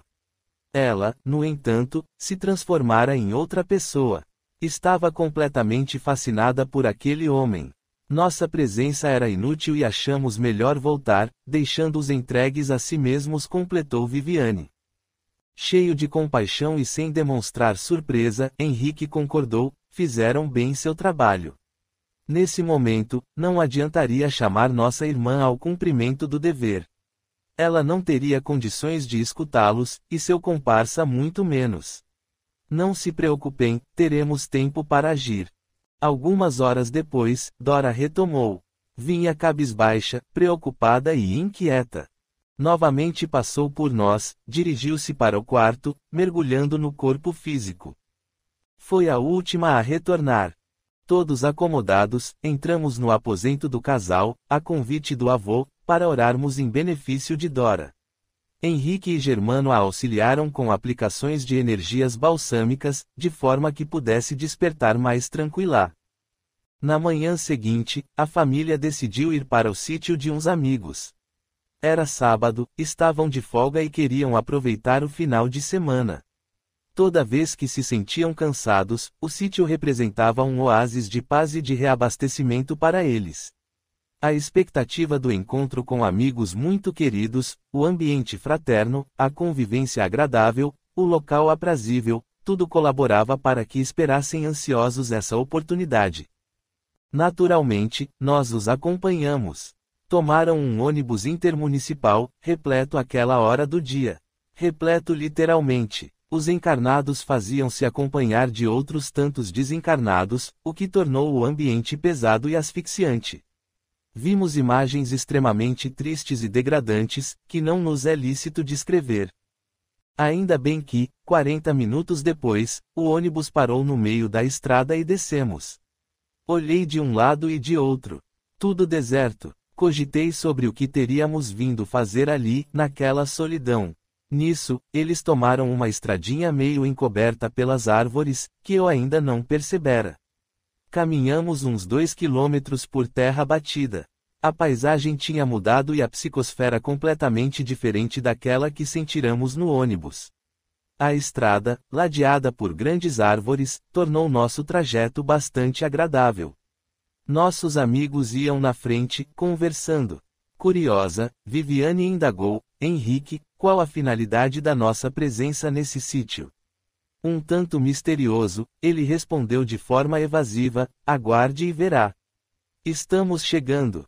Realmente, logo em seguida, depois de uma curva, vimos uma casa. de madeira, singela, mas simpática. Lúcio chamou o de casa. Em pouco tempo, uma cabeça de mulher assomou à janela. Espantada ao ver os recém-chegados, sorriu e gritou: "Sejam bem-vindos! Que surpresa agradável!" Saiu da casa e abraçou todos, demonstrando real alegria. Seu sorriso era cativante, nos olhos, claros e límpidos, vimos sinceridade. Era uma alma boa. "Vamos entrar. Olhem, ainda ontem eu disse ao maneco que estava com o pressentimento de que vocês viriam hoje. Pois acertou, Marieta. Aqui estamos nós. Onde estão todos? Bem, Maneco está na horta. Janaína está com ele. Ela gosta de ajudar o pai. E o bebê está dormindo." Fábio, ao saber que Janaína estava com o pai, perguntou: "Tia Marieta, posso ir na horta?" "Claro, Fábio. Você conhece o caminho. Janaína ficará contente em vê-lo." "Espere, meu filho, também vou", disse Lúcio, depois completou, dirigindo-se às mulheres: "Talvez possa ajudar o Maneco em alguma coisa." "Ótima ideia. Certamente sua ajuda será bem-vinda. Enquanto isso, ficaremos colocando a prosa em dia e preparando o almoço", concordou Marieta, risonha, levando a amiga para dentro de casa. Nós acompanhamos Lúcio e Fábio até a horta. Quando chegamos, Maneco colocava a vara num tomateiro. A menina, agachada a seu lado, ajudava o pai, passando-lhe as varetas, quando necessário. Levantando a cabeça, viu Fábio e Lúcio que se aproximavam. Sorridente, ela exclamou: "Fábio!" No sorriso radiante e no olhar percebemos o quanto ela gostava do garoto. Largando tudo, correu para abraçar o amiguinho que chegava. Já seu pai limpava as mãos nas calças para cumprimentar Lúcio. Enquanto os adultos conversavam, Janaína ficou entretida com Fábio. Era uma menina de uns 5 anos, bonita e viva. A pele bronzeada de sol e os cabelos, pretos e lisos, com uma franja cobrindo a testa. Notava-se uma grande ligação entre eles. O carinho de Fábio para com ela era tocante, bem como a admiração da pequena por seu amigo mais velho. "Fábio, mamãe disse que você já vai na escola." "Vou sim. Você gosta de ir na escola?" "Gosto muito, Jana." "O que você faz lá?" "Aprendo a ler e a escrever.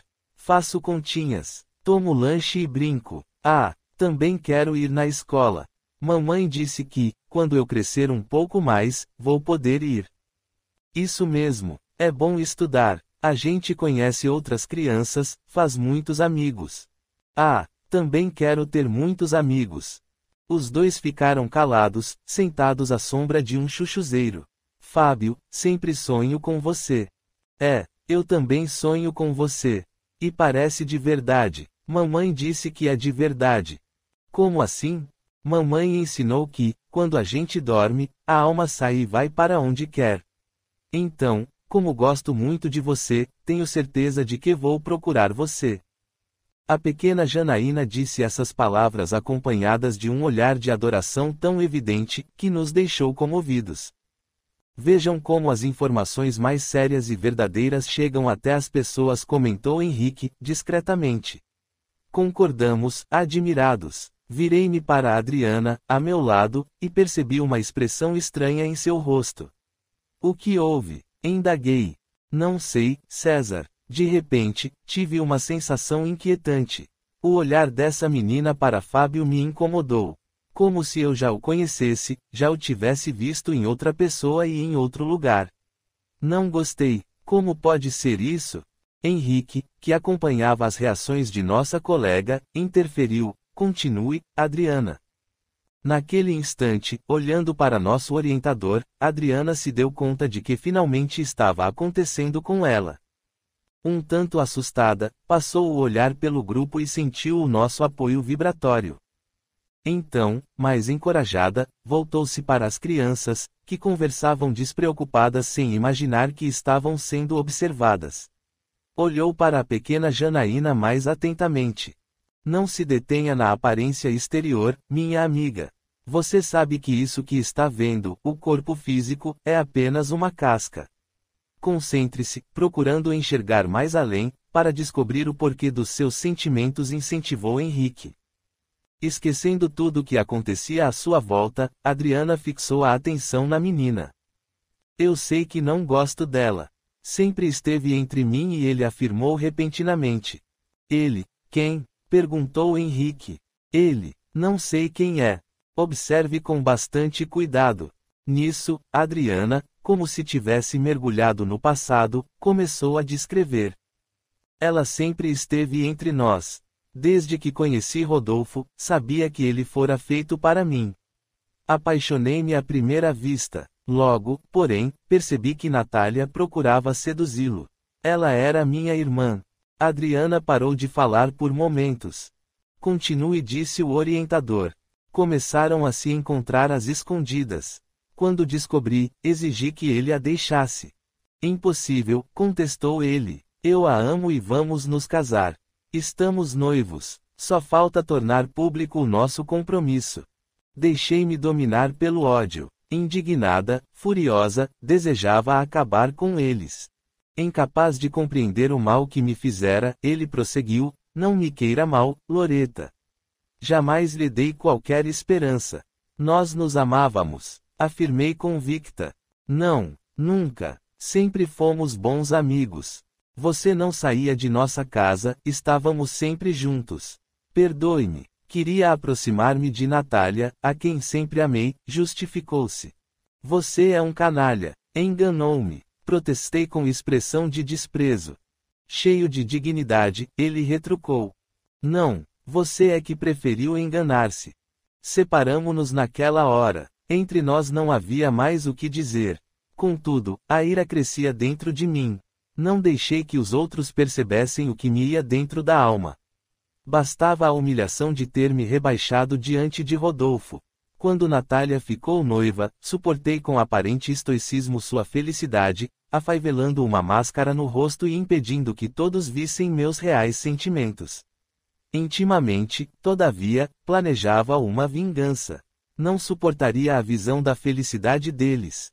Jamais. Então, depois do casamento, procurei uma mulher, na periferia da cidade, famosa por suas poções e ervas medicinais. Manipulava as plantas como ninguém.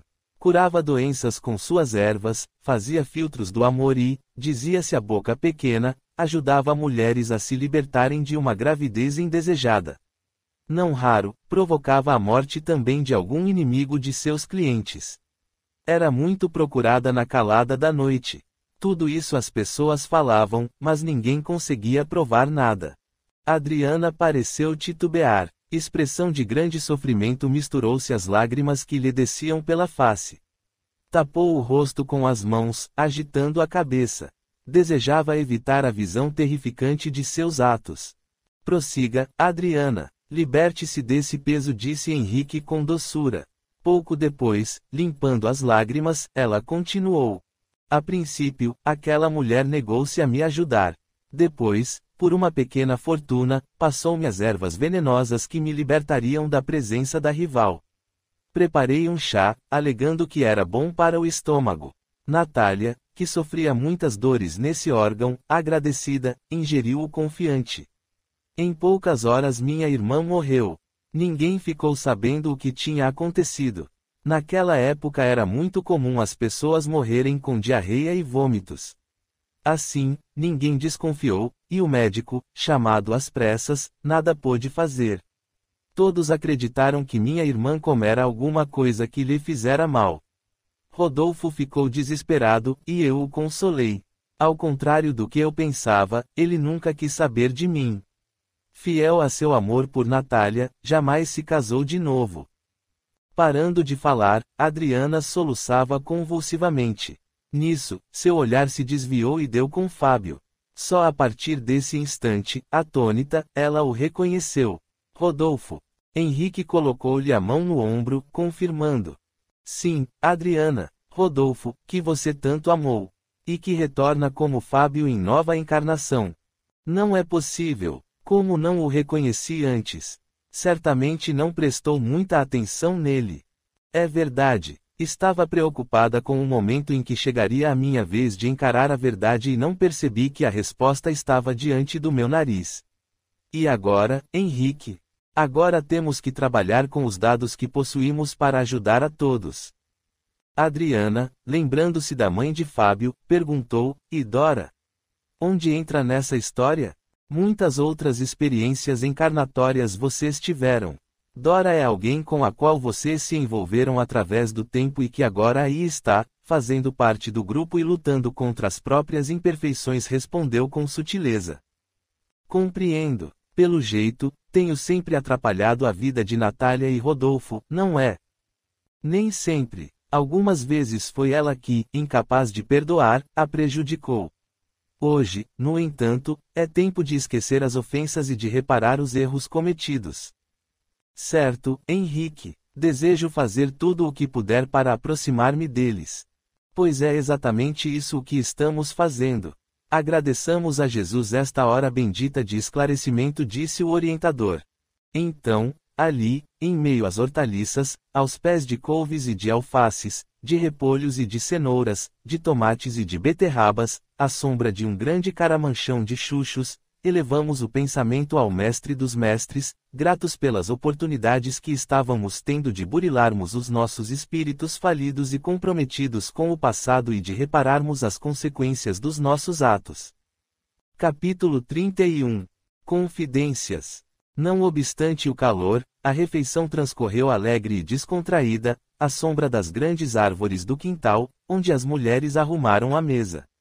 Após o almoço, enquanto as crianças brincavam no terreiro e os homens se recolhiam para tirar um cochilo, as mulheres ficaram descansando na ampla varanda, à frente da casa. De onde estavam, podiam ver os filhos brincando, despreocupados e felizes. O local era fresco e agradável. Sentadas em confortáveis redes, elas conversavam. Dora mantinha o olhar perdido ao longe, fitando a copa de uma frondosa árvore, onde retalhos do céu apareciam por entre as folhas agitadas pela brisa. Marieta observava a amiga discretamente. Afinal, não se conteve. Diga-me lá, Dora, o que está acontecendo com você? Apesar da aparente alegria, noto em seu rosto um certo ar de tristeza e preocupação. Mas não é só isso. Sinto também que está tensa e angustiada.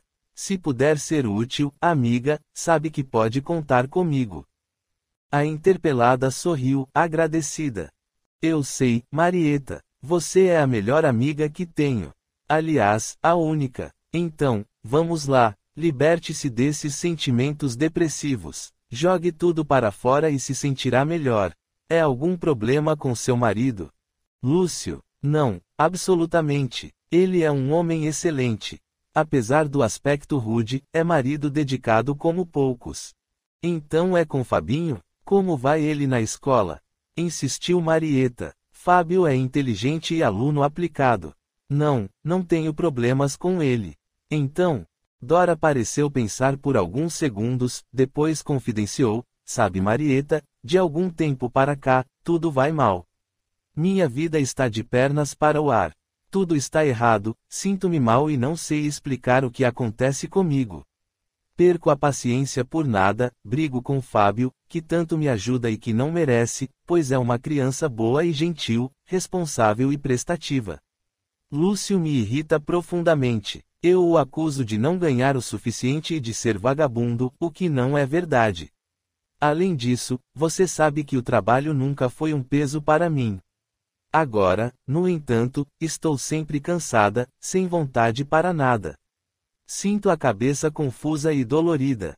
Não sei o que está acontecendo comigo. Desabafou, com os olhos úmidos e expressão sofrida de quem pede socorro. Marieta, que ouvia sem interromper, aproveitou a pausa que se fizera mais longa para perguntar. Você tem orado, Dora? Apesar de estranhar a pergunta, ela respondeu. Na verdade, não. Antes até conseguia fazer um Pai Nosso ou uma Ave Maria. Hoje não consigo. E, como se só naquele momento se lembrasse de algo importante, prosseguiu. E não é só isso, Marieta. Tenho as minhas noites tumultuadas por pesadelos horríveis, vejo figuras estranhas e pessoas que me causam medo. Tenho um homem em especial que me infunde temor, ao mesmo tempo, sinto-me fascinada por ele. Esse homem exerce um poder tão grande sobre mim que me obriga a atos que depois me deixam envergonhada. Acordo em péssimo estado, arrasada. O pior é que sinto como se tivesse alguém me seguindo o tempo todo. Como se essa criatura, que me horroriza e ao mesmo tempo me atrai, ganhasse vida e saísse dos meus sonhos, transportando-se para a vida real, e viesse fazer parte do meu dia a dia. Será que estou ficando maluca? Marieta apertou a mão da amiga com carinho. Não, Dora, você não está ficando maluca. Responda-me uma coisa, você acredita na imortalidade da alma? Como assim? Indagou a outra, assustada. Acredita em vida após a morte. Dora se benzeu, arrepiando-se toda. Deus me livre e guarde. Não gosto de pensar, muito menos de falar em morte. Acredita ou não? Insistiu a outra. Bem, não sei, sou católica, você sabe. Não sou praticante, mas acho que todos devemos ter uma religião. Muito bem, e o que a sua religião diz? Que quando o corpo morre a alma vai para o céu, para o inferno ou para o purgatório, dependendo da vida que levou. Exatamente. Mas, e se eu lhe dissesse que aqueles que já deixaram esta vida continuam convivendo conosco, participando das nossas existências e nos influenciando? Ah, não sei, não. Você está falando de fantasmas? Isso mesmo, fantasmas, como você diz, são espíritos de pessoas que já habitaram a Terra e que agora se encontram numa outra realidade. Nunca ouviu falar sobre isso? Já. As pessoas no serviço comentam às vezes esses assuntos, mas confesso que procuro me afastar porque tenho receio. Não gosto de conversas sobre coisas do outro mundo. Fez uma pausa, parecendo pensar por alguns momentos, depois confidenciou. Sabe que minha falecida mãe, que Deus a tenha, contava histórias de seres do outro mundo. Lembro-me de que ela falava que via sempre o pai dela, meu avô Germano, que tinha morrido. Ouvir seu nome, evocado pela neta querida, deixou nosso amigo emocionado. Vendo que o fitávamos, sorridentes, ele comentou. Além de agradável, a lembrança de nós pelos familiares encarnados facilita a sintonia vibratória. Voltamos a prestar atenção no diálogo das senhoras. Marieta afirmava para a amiga. Viu? Então, não há motivo para ter medo. São seres humanos como nós, só não possuem mais o corpo de carne. Quando a gente morre, isto é, quando o corpo morre, o espírito continua vivendo e tendo os mesmos sentimentos, gostando ou não das mesmas coisas e das mesmas pessoas. Você não acredita em anjo de guarda? Claro. Pois o chamado anjo de guarda é um espírito elevado que Deus designou para nos proteger durante a vida corpórea. Ele nos assiste, nos orienta, nos consola, nos protege nas dificuldades da existência. Só não tem asas como mostram as figuras. Dora ouvia com interesse a amiga falar. Sorriu e perguntou, onde você aprendeu todas essas coisas? Nunca me disse nada, jamais passou pela minha cabeça que você se interessava por tais assuntos. Por que não houve oportunidade? Lembra-se daquela vez que o Gabriel esteve doente? Claro que me lembro. Ficamos todos muito preocupados com seu bebê. Ele era tão novinho ainda e já com tantas dificuldades.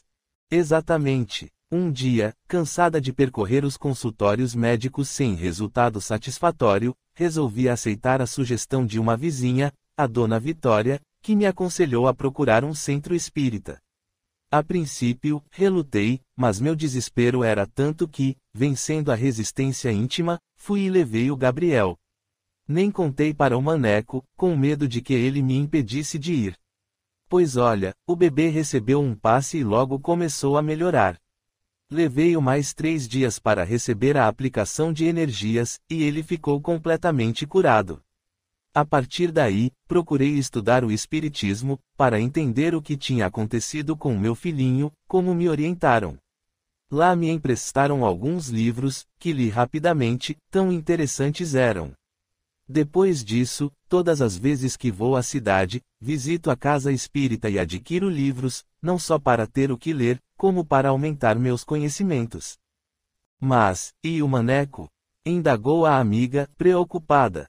Agora ele já sabe o que aconteceu. Contei-lhe tudo e ele entendeu. Também gosta de ler e, sempre antes de dormir, lemos juntos. Dora estava abismada. Percebia que o assunto era sério, caso contrário, sua amiga Marieta, por quem sempre tivera profunda admiração, não se interessaria.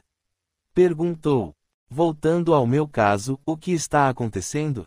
Por que me sinto tão mal? Por que mudei tanto? Dora, para nós, espíritas, céu, inferno e purgatório são apenas estados de espírito. Na verdade, aqueles que já deixaram esta vida, convivem conosco, fazem parte da nossa existência, influenciando-nos os pensamentos e as ações. Dessa forma, vivemos cercados de espíritos que gostam, ou não, de nós, de acordo com nossa maneira de proceder. Por isso, é muito importante mantermos a elevação do pensamento. Orarmos. Procurarmos viver de forma útil e equilibrada, pensando apenas no bem. Mas, se não consigo orar, o que fazer? Não se preocupe, vai conseguir. Olhe, se vocês aceitarem, podemos fazer, hoje à noite, uma prece em conjunto. É o dia do nosso Evangelho no lar. Que tal? Aceito com prazer. Sabe, já estou me sentindo bem melhor só de falar com você. Porque toda conversa edificante atrai bons espíritos. Certamente, amigos desencarnados aqui estão participando da nossa prosa. Dora olhou em torno, assustada. Tem certeza? Olhe como estou arrepiada, só de pensar. Marieta sorriu, achando graça. Não se preocupe, eles são nossos amigos e só querem o nosso bem. Não há razão para ter medo. Dora levantou-se da rede, olhando para os lados, ainda ressabiada, e justificou-se. Vou ver se Lúcio acordou. Afinal, ele não veio aqui para dormir. Sorrimos do comportamento dela. Percebemos que dera uma desculpa para poder sair da varanda, onde não se sentia à vontade só de imaginar que ali também poderia haver fantasmas. Henrique ausentou-se o resto da tarde. Antes de partir, avisou, aproveitaremos esta noite para agir. Fiquem e observem, ajudando no sentido de manter a conversação dos encarnados em níveis elevados e saudáveis. Horas depois, ao anoitecer, percebemos que muitas pessoas estavam chegando. Eram espíritos necessitados, de condições diferentes entre si, que vinham acompanhados de servidores do nosso plano. Entre estes, 2 se destacavam. Simpáticos e sorridentes, denotavam elevação maior e comandavam a operação. O mais jovem era Samuel, o outro, que aparentava uns 50 anos, Rinaldo. Ambos demonstravam a mesma disposição e alegria no trabalho. Germano apresentou-nos aos recém-chegados. Estes são nossos amigos Alberto, Viviane, Adriana e César Augusto, que chegaram de Céu Azul em tarefa de auxílio. Eles nos cumprimentaram com simpatia e entusiasmo. Rinaldo, o mais velho, que visivelmente ocupava a posição de chefia, disse: Henrique já nos informara da presença de vocês. É sempre uma satisfação recebermos visitas em nosso modesto trabalho. Especialmente quando podem nos ajudar, como é o caso de vocês, completou Samuel, rindo. Estamos aqui para o que for preciso, disse eu. Continuamos a conversar, e não contive minha curiosidade. Rinaldo, de onde vêm todos esses espíritos? De toda a região. Como você vê, César Augusto, estamos na zona rural, onde existem muitas pequenas propriedades. Começamos a arrebanhar o pessoal algumas horas antes, de modo que, à hora da reunião, estejam todos presentes. Posso perceber que são muito necessitados, comentei. Necessitados, sim, contudo, em níveis diferentes. Veja, alguns são nitidamente sofredores, precisando de atendimento especial, outros, apenas irmãos em aprendizado, que se encontram na região e comparecem para participar da reunião. Entre eles, não vejo a presença de espíritos mais rebeldes e endurecidos, estranhou Alberto. De modo geral, não são admitidos neste trabalho, só em casos excepcionais. É preciso preservar a casa de uma família, cujos moradores nem sempre têm grandes possibilidades de defesa. O ambiente do lar difere do de um centro espírita, preparado para receber todo tipo de entidades. Assim, procuramos trazer apenas aqueles irmãos que não denotem vibrações de ódio, vingança, revolta e agressividade, e que possam realmente aproveitar a oportunidade que lhes é concedida. Enquanto conversávamos, os demais servidores trabalhavam, cada qual em função específica, preparando o ambiente e acomodando os visitantes. Rinaldo, observando todos os detalhes como dirigente experimentado, completou: como podem ver, a finalidade dessa reunião evangélica é oração, consolo, ajuda, orientação, esclarecimento, elevação do pensamento. Alguns minutos antes do início das atividades, marcado para as 19 horas, Henrique chegou trazendo um irmão necessitado que destoava do conjunto pelas vibrações pesadas e escuras. Era o mesmo que tínhamos visto acompanhando Dora em seu lar. O responsável pela reunião não demonstrou surpresa. Por certo tinha conhecimento do fato, porque, logo em seguida, foram tomadas as providências para isolá-lo dos outros participantes. Henrique e Rinaldo o envolveram em substâncias refratárias, emanações essas que o manteriam apartado vibratoriamente, de forma que não contaminasse o ambiente. O nosso grupo, atento, acompanhava as operações. Quando terminou, Rinaldo virou-se para nós, sorridente, explicando: há pouco afirmei que, em princípio, não permitimos o ingresso de irmãos mais endurecidos no mal. Como podem ver, esta é uma exceção. Olhou para um dos servidores postado ali perto. Tudo pronto, Erval? Sim, tudo em ordem. Então, podemos dar início à reunião, com as bênçãos de Jesus. Capítulo 32. Evangelho no lar. No plano material, encontravam-se presentes poucas pessoas. Na sala, em torno de mesa rústica, apenas os donos da casa, Maneco e Marieta, e os filhos, Janaína e o pequeno Gabriel, no colo da mãe, além dos hóspedes, Lúcio, Dora e Fábio. O ambiente espiritual, porém, encontrava-se repleto. As paredes da casa como que se afastaram para acolher todos os necessitados, que foram acomodados em cadeiras dispostas em círculo. Como foco central a mesa onde estavam os nossos amigos encarnados, que jamais poderiam supor tal assistência. Na hora aprazada, deu-se início à reunião. Com simplicidade tocante, Marieta fez a prece de abertura, agradecendo de maneira especial a bênção da presença, nessa noite, dos amigos da cidade. Depois, entregando o evangelho a Dora, pediu: abra ao acaso. Vamos ver o que Jesus nos reservou para hoje. Vimos Rinaldo aproximar-se e, colocando a destra sobre as mãos de Dora, direcionar a abertura do livro. Ela leu: reconciliai-vos o mais depressa possível com o vosso adversário, enquanto estáis com ele a caminho, para que ele não vos entregue ao juiz, o juiz não vos entregue ao ministro da justiça e não sejais metido em prisão. Digo-vos, em verdade, que daí não saireis, enquanto não houverdes pago o último ceitil. Mateus, capítulo 5, versículos 25 e 26.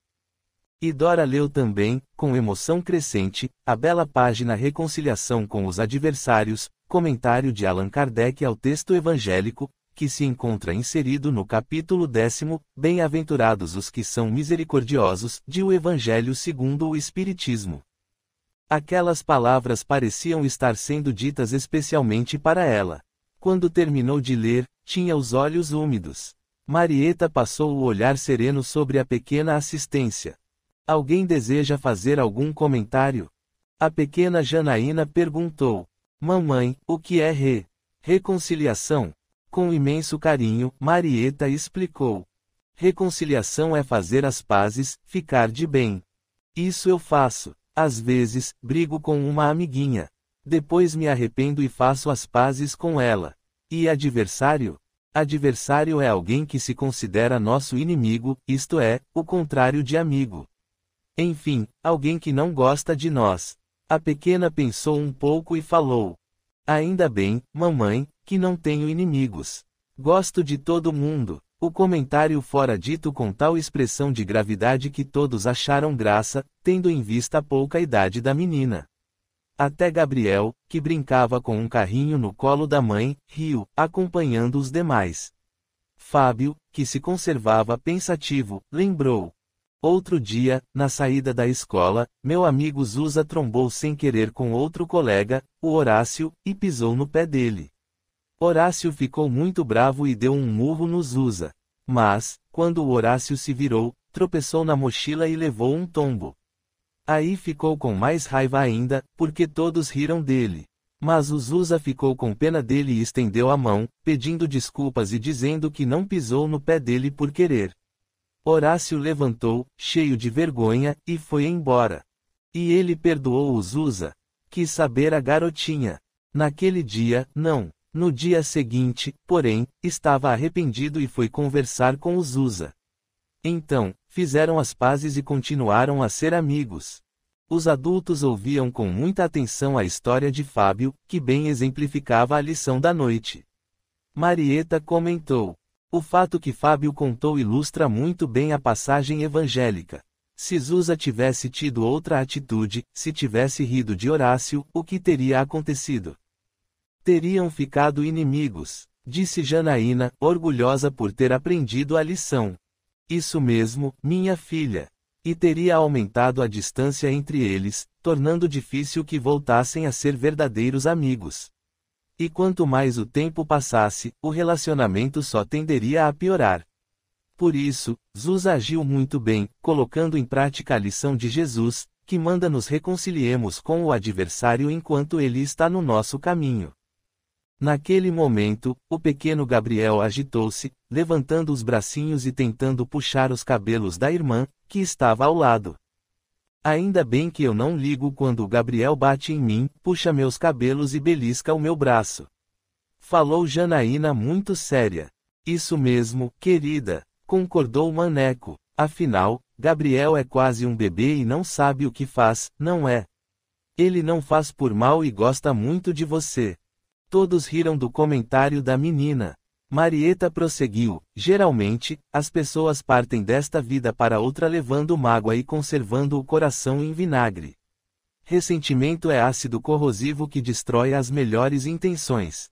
Nesse caso, a reconciliação fica muito difícil. Em virtude disso, devemos sempre procurar entender aqueles que não nos querem bem. Somos criaturas cheias de defeitos, temos muitos problemas e sempre necessitamos da compreensão alheia para com nossas imperfeições. Como ficamos felizes quando alguém desculpa nossos erros, sem alarde. Assim, da mesma forma, é preciso aprender a respeitar, a ter paciência, tolerância com aqueles que nos cercam, como desejamos que façam conosco, porque, muitas vezes, somos nós os agressores. Aprender a perdoar, não 7 vezes, mas 70 vezes 7 vezes, como ensinou Jesus. Somos geralmente muito severos com o nosso próximo e bastante indulgentes com os nossos erros. Sempre com a razão, o Mestre nos orienta para fazer aos outros tudo o que gostaríamos que os outros nos fizessem, como regra de bem viver. Estava admirado com os conceitos emitidos pela dona da casa, senhora da roça e sem instrução, quando percebi que elos luminosos tenuíssimos ligavam sua mente à de Rinaldo, posicionado de pé a pouca distância de Marieta. Nesse momento, Dora lembrou-se dos pesadelos que vinha tendo durante a noite e, na tela da memória, reviu a figura do homem que tanto a perturbava. Sentiu que a lição evangélica fora dirigida especialmente a eles, como se ambos necessitassem de perdão recíproco. Embora sem entender, teve a certeza de que ele estava presente. Como pode ser isso? Pensou, não contendo as lágrimas. Na espiritualidade, detectando seu pensamento, busquei com o olhar a estranha criatura, que se conservava contida num canto do ambiente. A essa lembrança, o obsessor se agitou e tentou soltar-se, no que foi impedido por um dos auxiliares. Henrique, a meu lado, falou em voz baixa. Percebeu a sintonia que existe entre eles. Bastou leve emissão mental da parte de Dora para que ele se ligasse a ela novamente. Por isso é tão difícil separarmos seres que têm afinidade entre si. Trata-se, não raro, de grande violência cometida contra eles. Assim, na execução da nossa ajuda, precisamos agir com muito cuidado e discernimento. Concordei com leve gesto de cabeça, todavia, desejava mais esclarecimentos. Antes que ensaiasse alguma pergunta, Henrique respondeu: agora não, César. Mais tarde conversaremos sobre o assunto. Ouçamos. E indicou com os olhos a reunião que prosseguia entre os encarnados.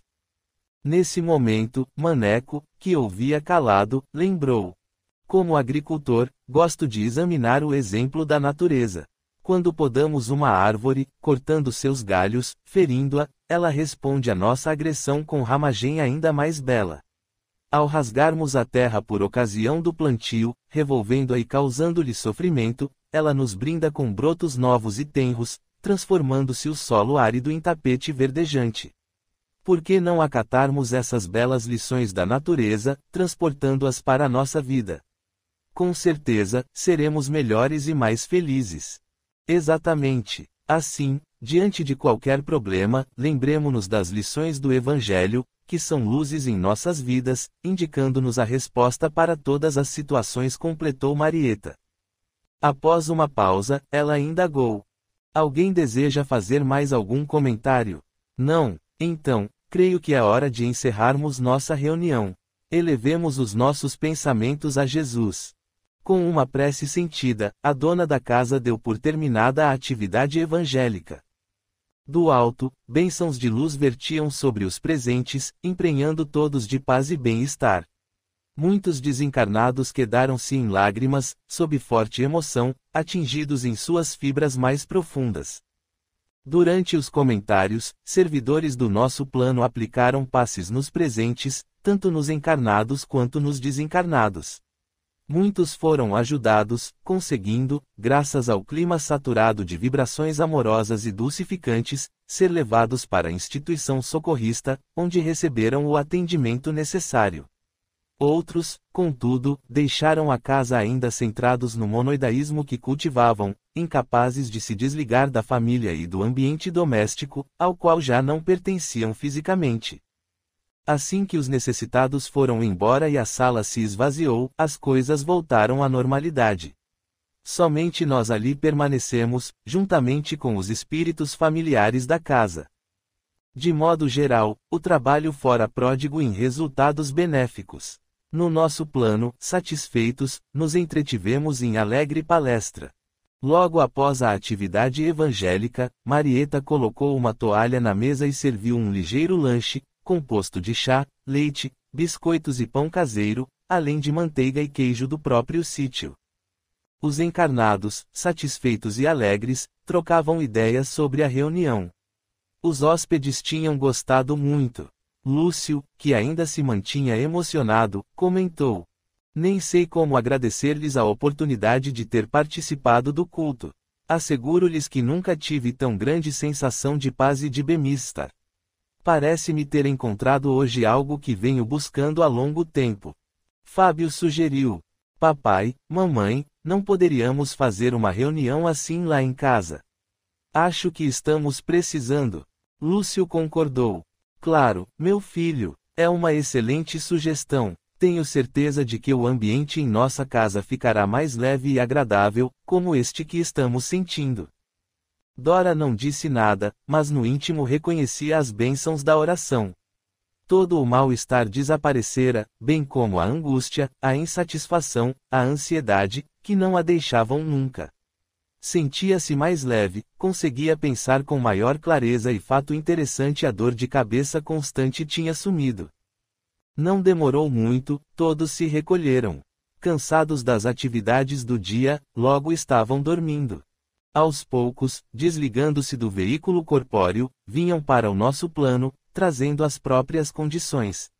Auxiliados por nós, seus amigos espirituais e familiares desencarnados, pressentiam a importância do momento, conquanto alguns não atinassem com o que estava acontecendo. De modo geral, todos estavam bem e conversavam entre si, surpresos por se reencontrar. Dora, preocupada com seu problema, custou a dormir e foi a última a chegar. Estranhou o ambiente. O que está acontecendo? Indagou.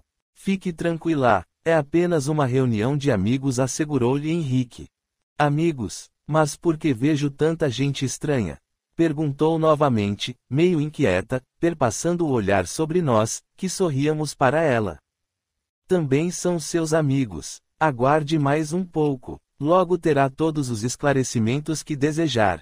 Alguns minutos depois, Rinaldo fez um leve sinal para Henrique, que, chamando a atenção dos presentes, deu por iniciada a reunião.